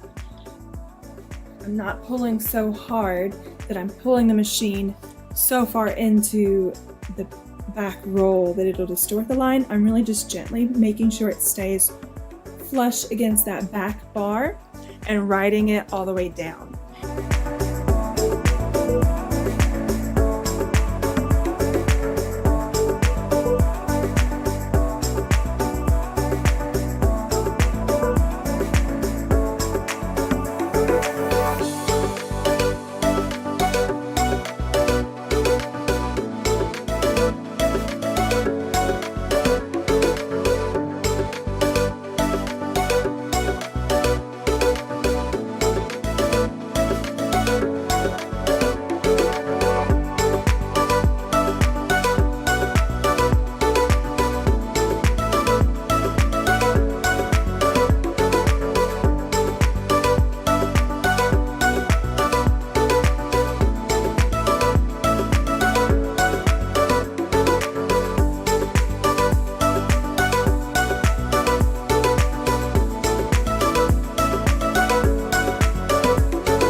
Now I come back to the beginning and I will advance this bar, and I go by clicks.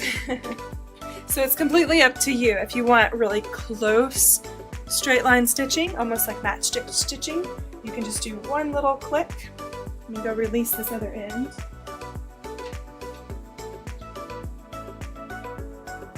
You can just do one little click if you want really close stitching. Drop one stitch, one click, or you can do several. And I'm going to do, I think 2 is good. It'll stay pretty close and still make quick progress. And I'm just going to do the same thing going down the next line.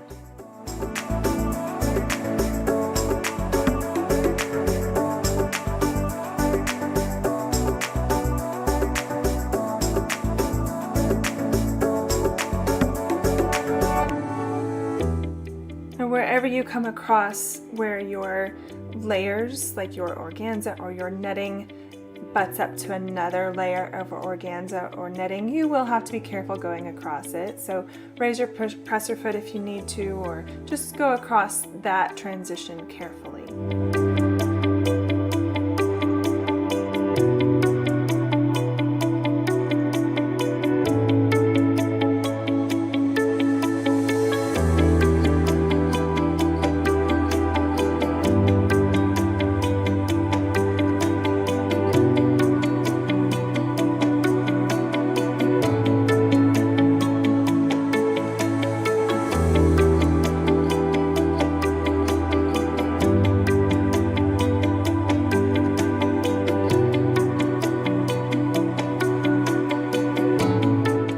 I'm going to keep advancing my rails, those same 2 clicks at a time.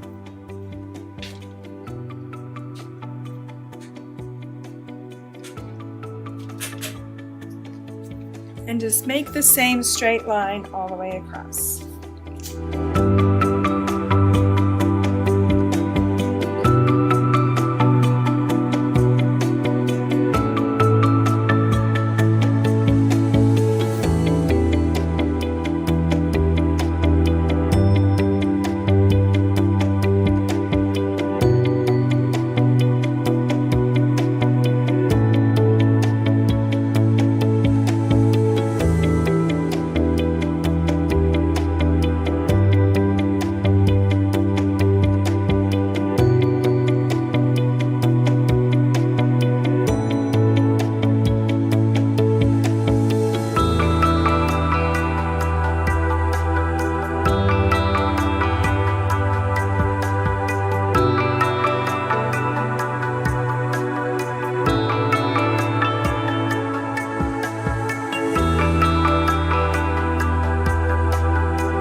Love how this turned out, and even though there are different textures and colors and layers and different fabrics, I can either make use of that in what I make, or I can cut around it. So the size of, say, a piece of netting might dictate the size of the bag I make depending on the look it has, but I am really happy with this.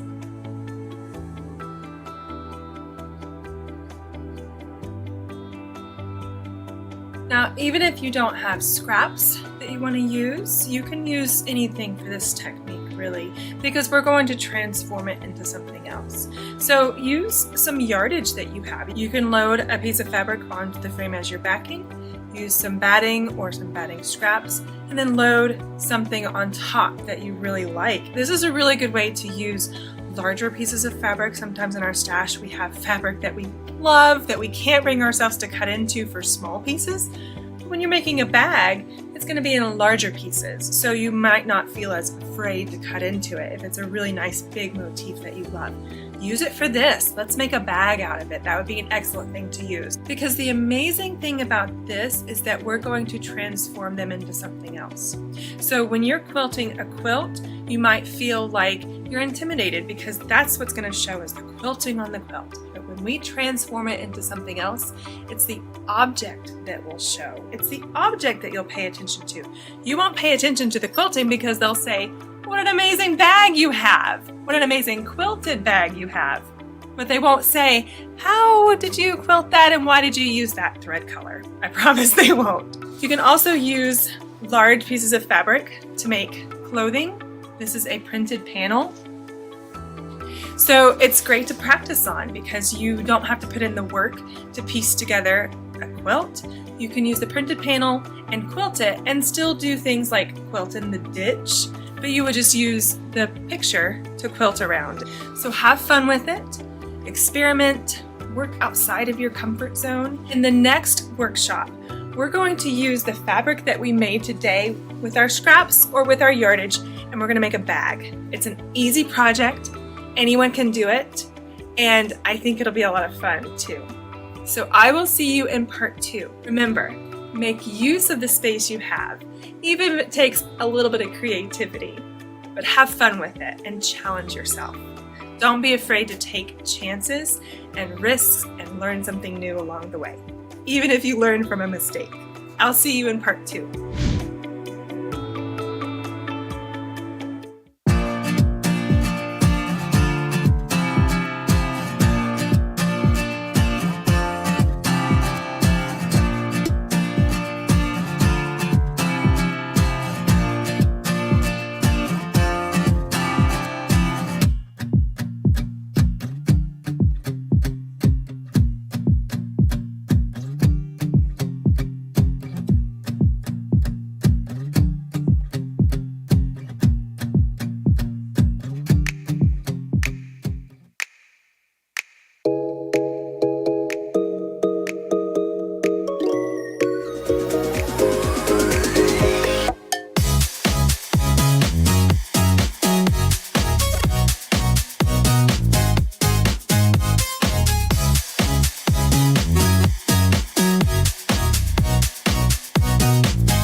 Welcome back, everybody. It is great to be with you today. My name is Mark Martin. I'm with the Grace Company.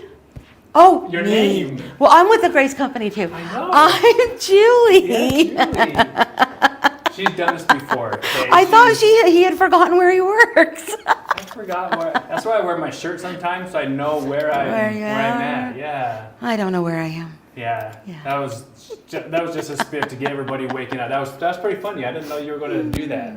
That's pretty good. We talked about joking a little bit, but that was. It's going to get better. Serious. Yeah, it's going to get better. Well, welcome back, everybody. We're excited to be with you today. Today's almost over with. I know. Julie. It is. We're It the is. very end. It has come and gone. We had a lot of great presenters, a lot of great projects being introduced.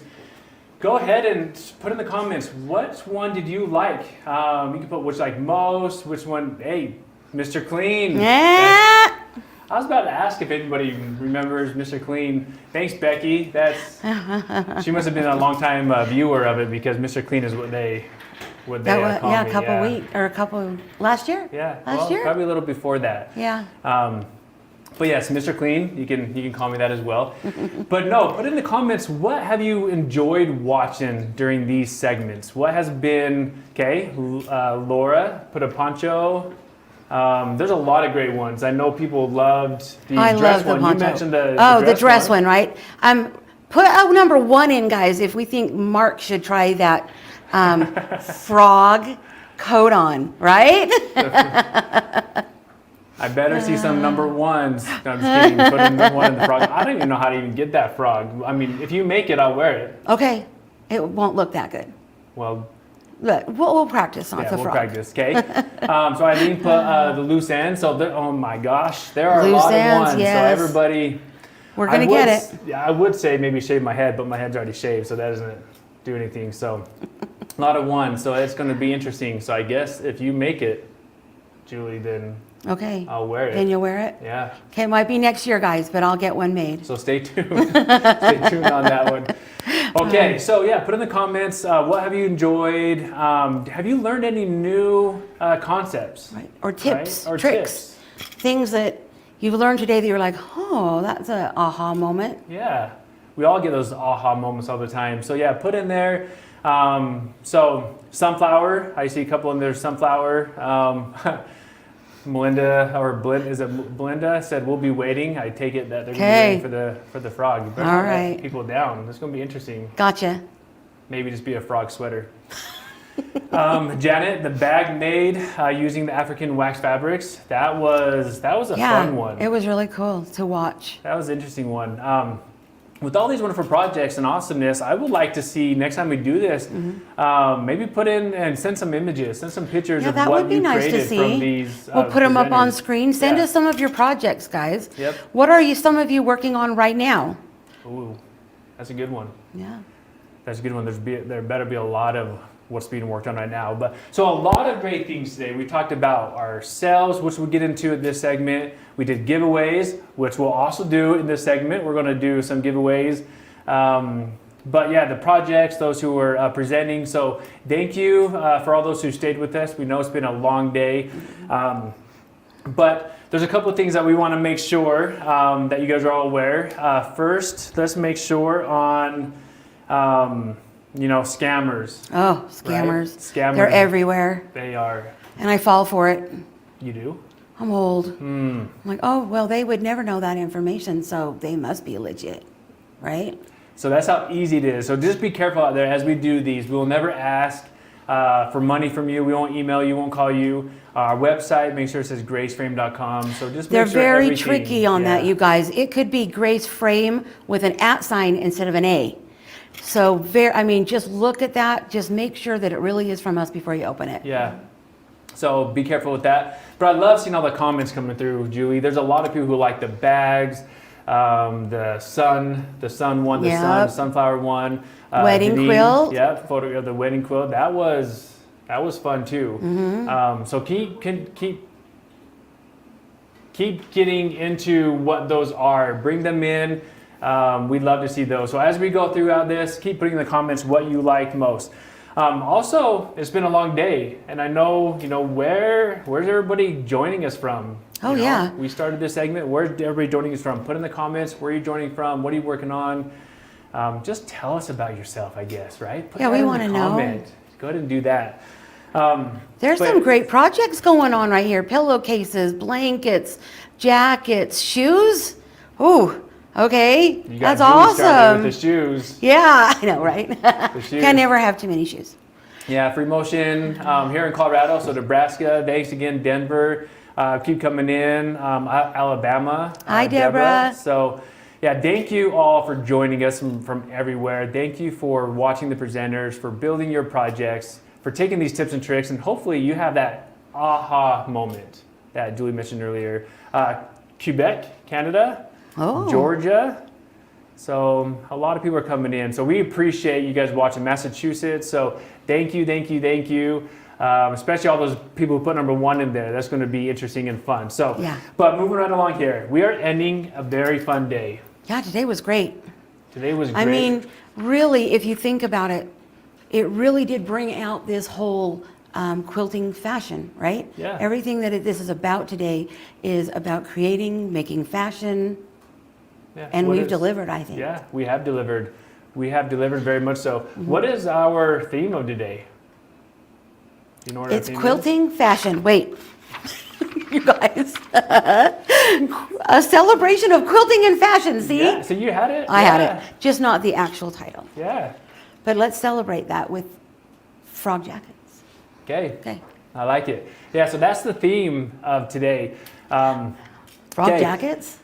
Not frog jackets. Quilting? Not frog jackets. And fashion, a celebration. Yeah, Got celebration. Okay, before we go further on, for everybody who's stayed with us, thank you. Let's do some giveaways. Oh, okay. I guess right? Should we do some giveaways? Yeah. We got these colorful balls right here that we're going to spin with some awesome giveaways with that. So let's go ahead and do some giveaways before we go on. We have a lot we got to cover. We'll get into our promotions. We have some awesome sales. We have a very big sale that we'll talk about. Big, huge. Like his head. Yeah, big. Okay, so let's do some giveaways. Okay. All right. You spin the wheel. I'll grab the ball. Yeah, okay. I love to spin the wheel. Okay. Ooh. All right. We have a white one. But what's the question? Yeah, we have a white one, but let's get the question. The question is, put a 1 in. No, answer the question. Don't put a 1 in if it's this or this. Tell me where you can go to finish watching that video on how the to part make. one, right? On the part 1, there's a part 2 on making the dresses and the bags and the quilting fashion. Where do you go to watch the second part? Yeah. Yeah. Where do you go to watch the part 2? Great question. I'm curious to know if people remember. Well, we got to get a winner for the prize. So, right. So that's going to be an interesting one because it was mentioned earlier where they can go. So, everybody's paying attention. That's great. So we do have them. So what we're going to do before we pick a winner, we'll get a winner. But because it's a white ball, what's the prize? Let's do a rectangle ruler bundle. Ooh, a bundle. Yes, which means there's more than one. So your rectangle bundle, which I believe there'll be 3 rulers in there. Yep, 3 rulers. The 6.5 by 24.5, the 3 by 18, and the 6.5 by 12.5.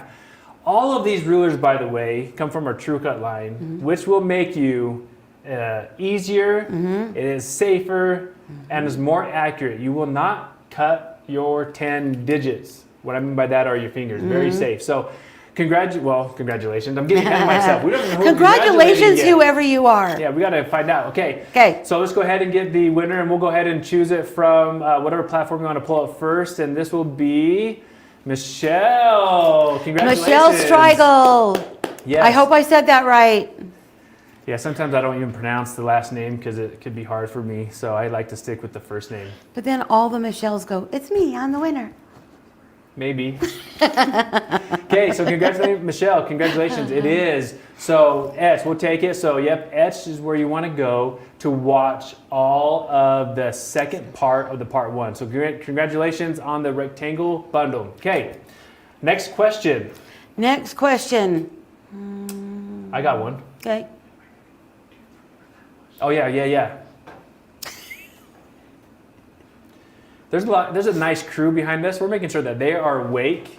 Earlier, one was saying that they weren't awake so much, so they are awake back there because they're informing us that we still got 2 more winners. So that was from one platform. Okay. So let's go ahead and get let's do another ball for that next winner. See, mine's special. Mine just flies out. Yeah, yours just flies out. Yep. Okay, so what we're going to do, let's go ahead and give away the 4-pack of thread. 4-pack of thread, all right. The 4-pack of thread on this one. So 4-pack of thread, there it is. It is our variegated thread. Oh, even better. Even better. They're 1,500 beautiful yards. in real life, guys.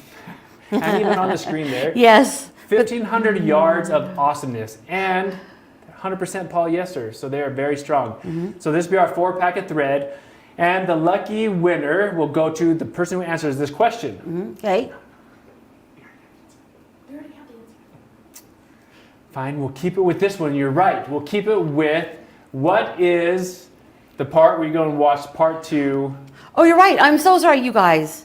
We're new at this. I don't know. He's been doing it for years. Yeah. I don't know what his problem is. Okay. The answer was already given on one platform, but we need to look at all the other platforms. So let's pick a winner. So Pat, congratulations. You are the winner. You're right, etched. So thanks for joining us on Facebook and watching our hilarity. Yeah, we got one more. We will not mess this third one up. Third Okay. one's a charm. All right, let's go ahead and roll it. You want me to hold it down? I'll roll it and you take it out. It's too far away. Another White one. Yeah. Okay.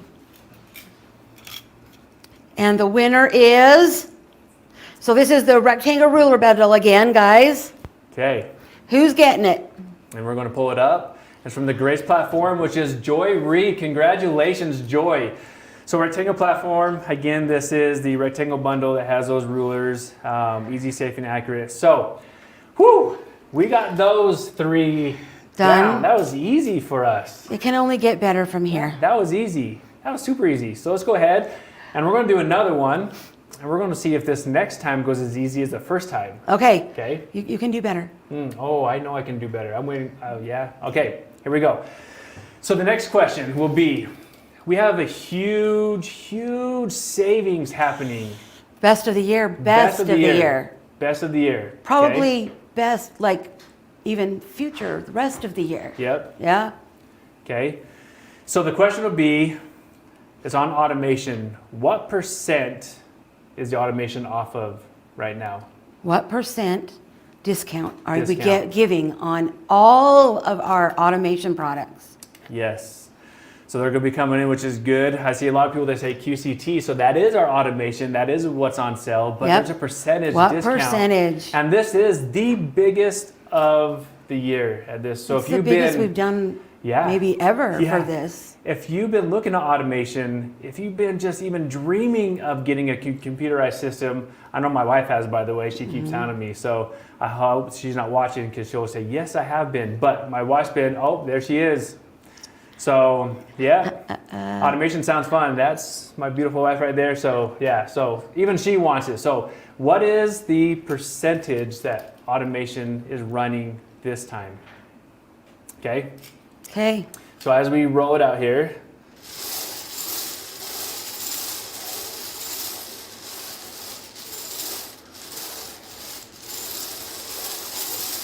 oh, I'm going fast on this. I gotta fix that. You know what? Let's just do it this way. There we go. Good one. We got one. All right. Whew, that was interesting. All right. So the winner, I'm going to do the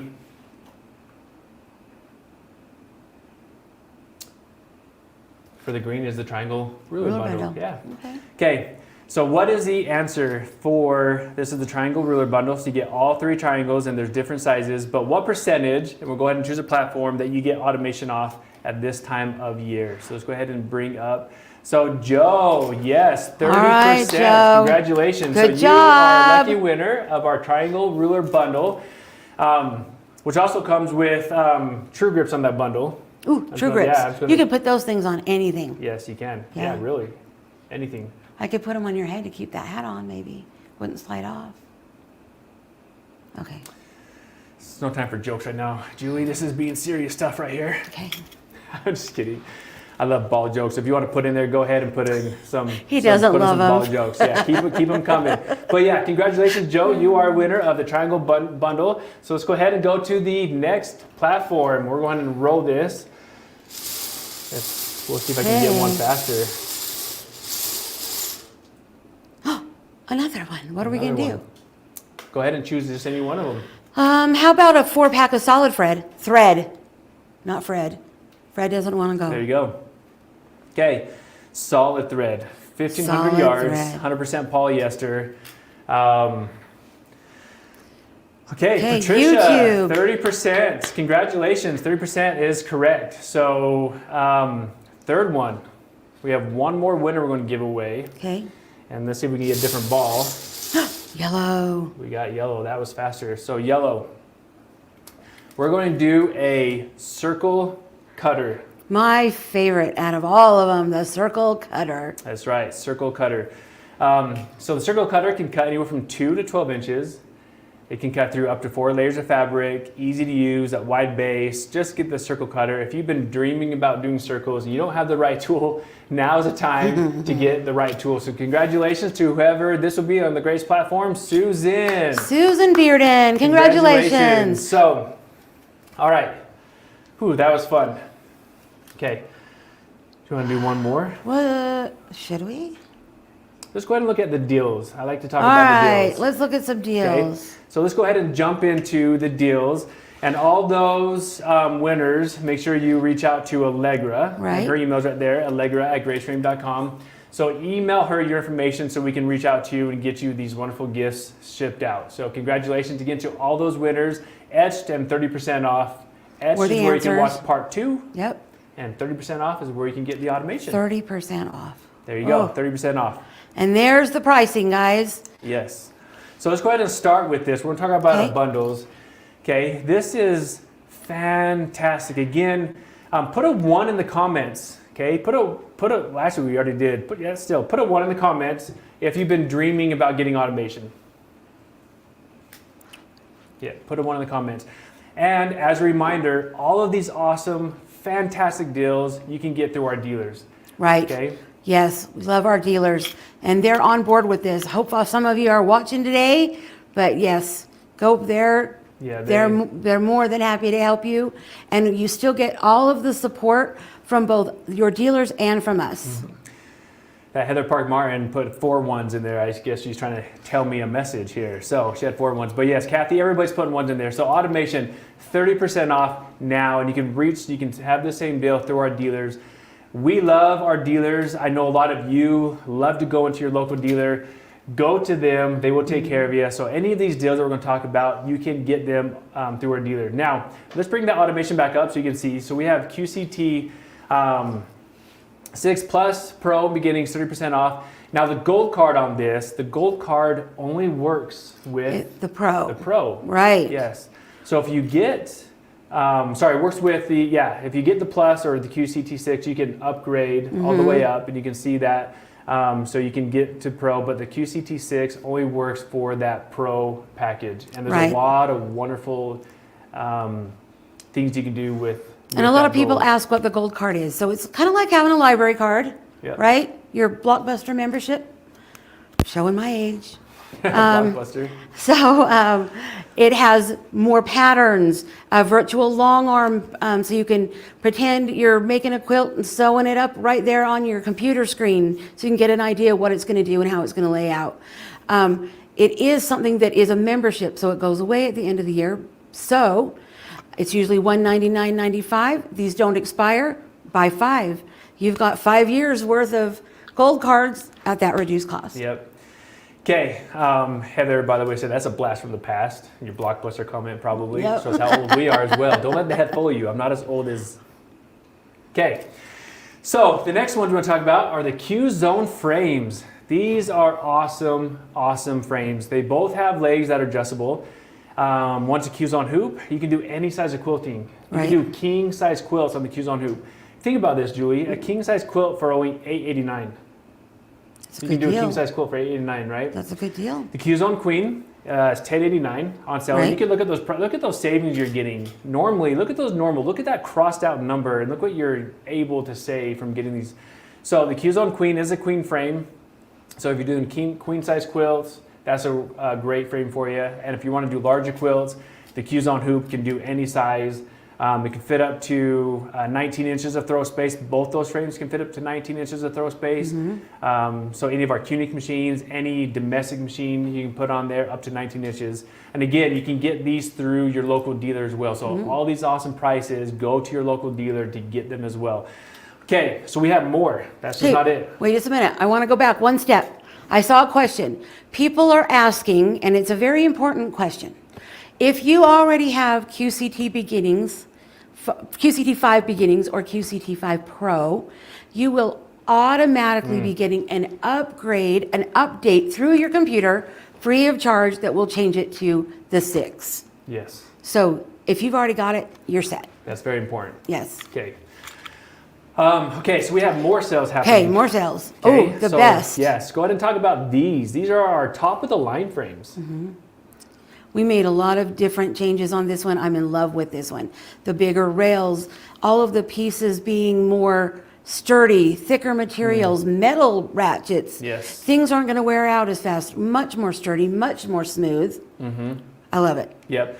So the Evolution hoop frame, again, you can do king size quilts. Now this is a great frame because it comes with 2 rails, one rolling. So the rail that goes through the throat of your machine, it rolls. And so if you want to do baby quilts, crib quilts, anything smaller that's not confined outside of that quilt area, Then put you on can that roll rolling it. rail, and then so you have a rolling system. And then when you decide to do a king size quilt, I can still work in zones if I want. you can still work in zones, and you can have now a fixed rail. You don't want the rail to roll as you tighten down a quilt that hangs over the sides, right? Right. So there's a plastic piece that you switch out. You turn your take-up rail to rolling, to fixed, for your king size, for your smaller size. So that's just a fantastic one. But look at the savings on those as well. Again, these are our top of the line frames. So if you've been thinking about upgrading your frame, you have an older frame, you have our wooden frame, you just have an older Grace frame, now's the time to upgrade the frame. Look at these prices. You can get the top of the line king size Evolution frame, 8, 10, or 12 for $31.99. Normally it's $4,500, Julie. And then the Evolution hoop, normally it's $3,300. You can get it for $2,200. And again, these deals are through our dealers as well. So go to our website and check out local dealers. Okay, but there's more. Let's keep them coming. Okay, the Cutie frame. This is our #1 selling frame. It is. Why is that? Well, you can take it everywhere. Yeah. I can take it camping with me. It's kind of hard to get the sewing machine electricity out there. I've got to have like 10 cords plugged into the restrooms, but I've done it, guys. And then when I'm done, I slide it under the bed, stick it in the closet. Yep. So the Cutie is a tabletop frame that can go on any flat surface for $579. So think about this. Put a 2 in the comments if you've been looking at the Cutie frame because you want to do king size quilts, you don't have room to fit something, and you want to be able to do all of your quilting, you have your own machine, or you can upgrade. Put a 2 in the comments if you have been looking at the Cutie frame, because now is the time to buy. $579, you can get the frame that can put anywhere in your home. You don't, Julie, you don't have, when you look at your sewing room, this is, no digging my wife, man, I go in her room and you're like, there's mapping stuff out, everywhere. Mapping out Yes. steps, right? And that's probably the same for a lot of sewing rooms, which there's not a problem with that, but that means you don't have room to fit something large in there. So the Cutie is perfect to fit in that room. So the Cutie is $579. So it's okay. It's all fair, right? Until someone gets hurt. Anyway, so there's a lot of 2s that are coming in there. So yes, put the 2 in there because you're looking at a frame. The Cutie is best for you, but there's more. So let's go ahead and look at the machines now. Okay. So or the rear handles. Oh, we've never 20% offered off. this ever that I know of. This is big. Yeah. This is big. 20% off rear handles. This is for our 16s, our 19s, X or X Elites. Right. 20% off rear handles. Again, the rear handles are really good if you're looking to do work from behind. If you're looking to do the panographs, if you want to be behind your machine, you can now work from behind with this. And you can see the screen. The screen comes with the X Elite series. So, so there you go. So rear handles, so 20% off. If you've been thinking about getting the rear handles, now is the time to do it. Okay, let's move on. There's a lot of deals. Let's look at now our machines. Julie. Yes. We have our manual, we have our X, and we have our X Elite in the 16 series. Okay. What can we tell everybody about these machines? Well, so let's start with the manual, right? The reason it says manual is it does not have stitch regulation. Some people don't need it. Some people need to just get into something that's a little more budget friendly. and you could get started on that. And at any time, upgrade, not the whole machine, you can upgrade part for your machine that would put stitch regulation into that. You don't have to start all the way over. Start all the way over. But it's a way to get in. And then if you're just one of those really good sewers, the quilters, sorry, that doesn't need stitch regulation, I can't do it. But I know there are people that can. Yep. And so, perfect. You don't need to spend the extra money if you don't need it. You don't have to. These, the 16X and the X Elite, they both have stitch regulation built in. Right. The X Elite has that 7-inch screen. Those two machines, the X and the X Elite, has edge warning built in. Right. Edge warning is a way to sense if you're going to edge so you don't crash and your pattern's up or messed up. So these machines, a 16-inch throat lights, bobbin lights, built in. Yep, bobbin liner. M-class bobbin. So if you've been looking at the machine, again, look at these deals, Julie. Anywhere from retail from $4,500 to $6,500, you can get the top of the line X Elite machine for under $5,000, $49.99. Well, and my personal opinion is for $500 more, I get the X Elite with that bigger screen I like and the way you think. online help. Yeah. Right in the screen, guys. It'll teach you almost everything you need to know. Yep, I like the way you think. So go to our dealers again for these sales. So all of our dealers have all these sales available. I think last but not least will be our True Cut, right? Our True Cut. Now this is 20% off all of our True Cut items. So if you've been looking at our Comfort Cutter, you've been looking at our sharpeners, you've been looking at our True Grips, you've been looking at our cutting mats, any of our True Cut line, 20% off the entire line. And this is an easier, safer, more accurate system. And you will see that. Don't take my word for it. You will see how easy, how safer, and how accurate you'll be cutting with the True Cut line. Okay, all these deals you can buy through our dealers. Okay, so let's move on. Okay, we're moving on. Let's move on to the share the I have a HBQ story, stories. yes, our HBQ story. Thank you for all the comments. Thank you for watching. And Heather, I love you. So sorry I about love your you too, room. Heather. Okay, let's go to the HBQ. Okay, so our last story for the day is from Deborah in Florida. In the mid-70s, I made my mother a quilt. I pieced it together by machine, then I hand quilted it. I had seen my grandmother's quilts and really wanted to create quilts. Shortly after that, I started a family, then worked, and then life got in the way. I have sewn since I was 10 years old on my grandmother's treadle machine, Then my mother got a sewing machine, and I used that to sew my school clothes. I earned money to buy patterns and fabric. It was cheap back then. Then when I was 49 years old, I finally started another quilt, a Jacob's Ladder. Machine pieced it, king-size quilt. Then started to hand quilt. I realized it would take too long to do, so I quilted it by sewing machine. I didn't start the quilting part until about 17 years later, when I retired about 2 years ago. I recently bought a cutie frame when it was on sale, and I have yet to use it. Guys, I bought it because I knew I needed the machine to move freely in comparison to the frame I was using. So now I'm wanting to pick the right designs, blocks, and design my quilt and get it done. Yes. How many of you, raise your hand, put a 1 in, that's how we raise our hand, That's right. have projects you want to get done? I want to know really, put a 2 in there if you have a cutie frame sitting in your house and you haven't gotten it out and used it yet.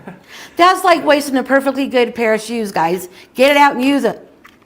I love that. Okay, wonderful story. If you want to share your story, go to our HBQ and you can share your story, and we would love to share. I know some of the comments like, oh, I have a story, I haven't been able to share it.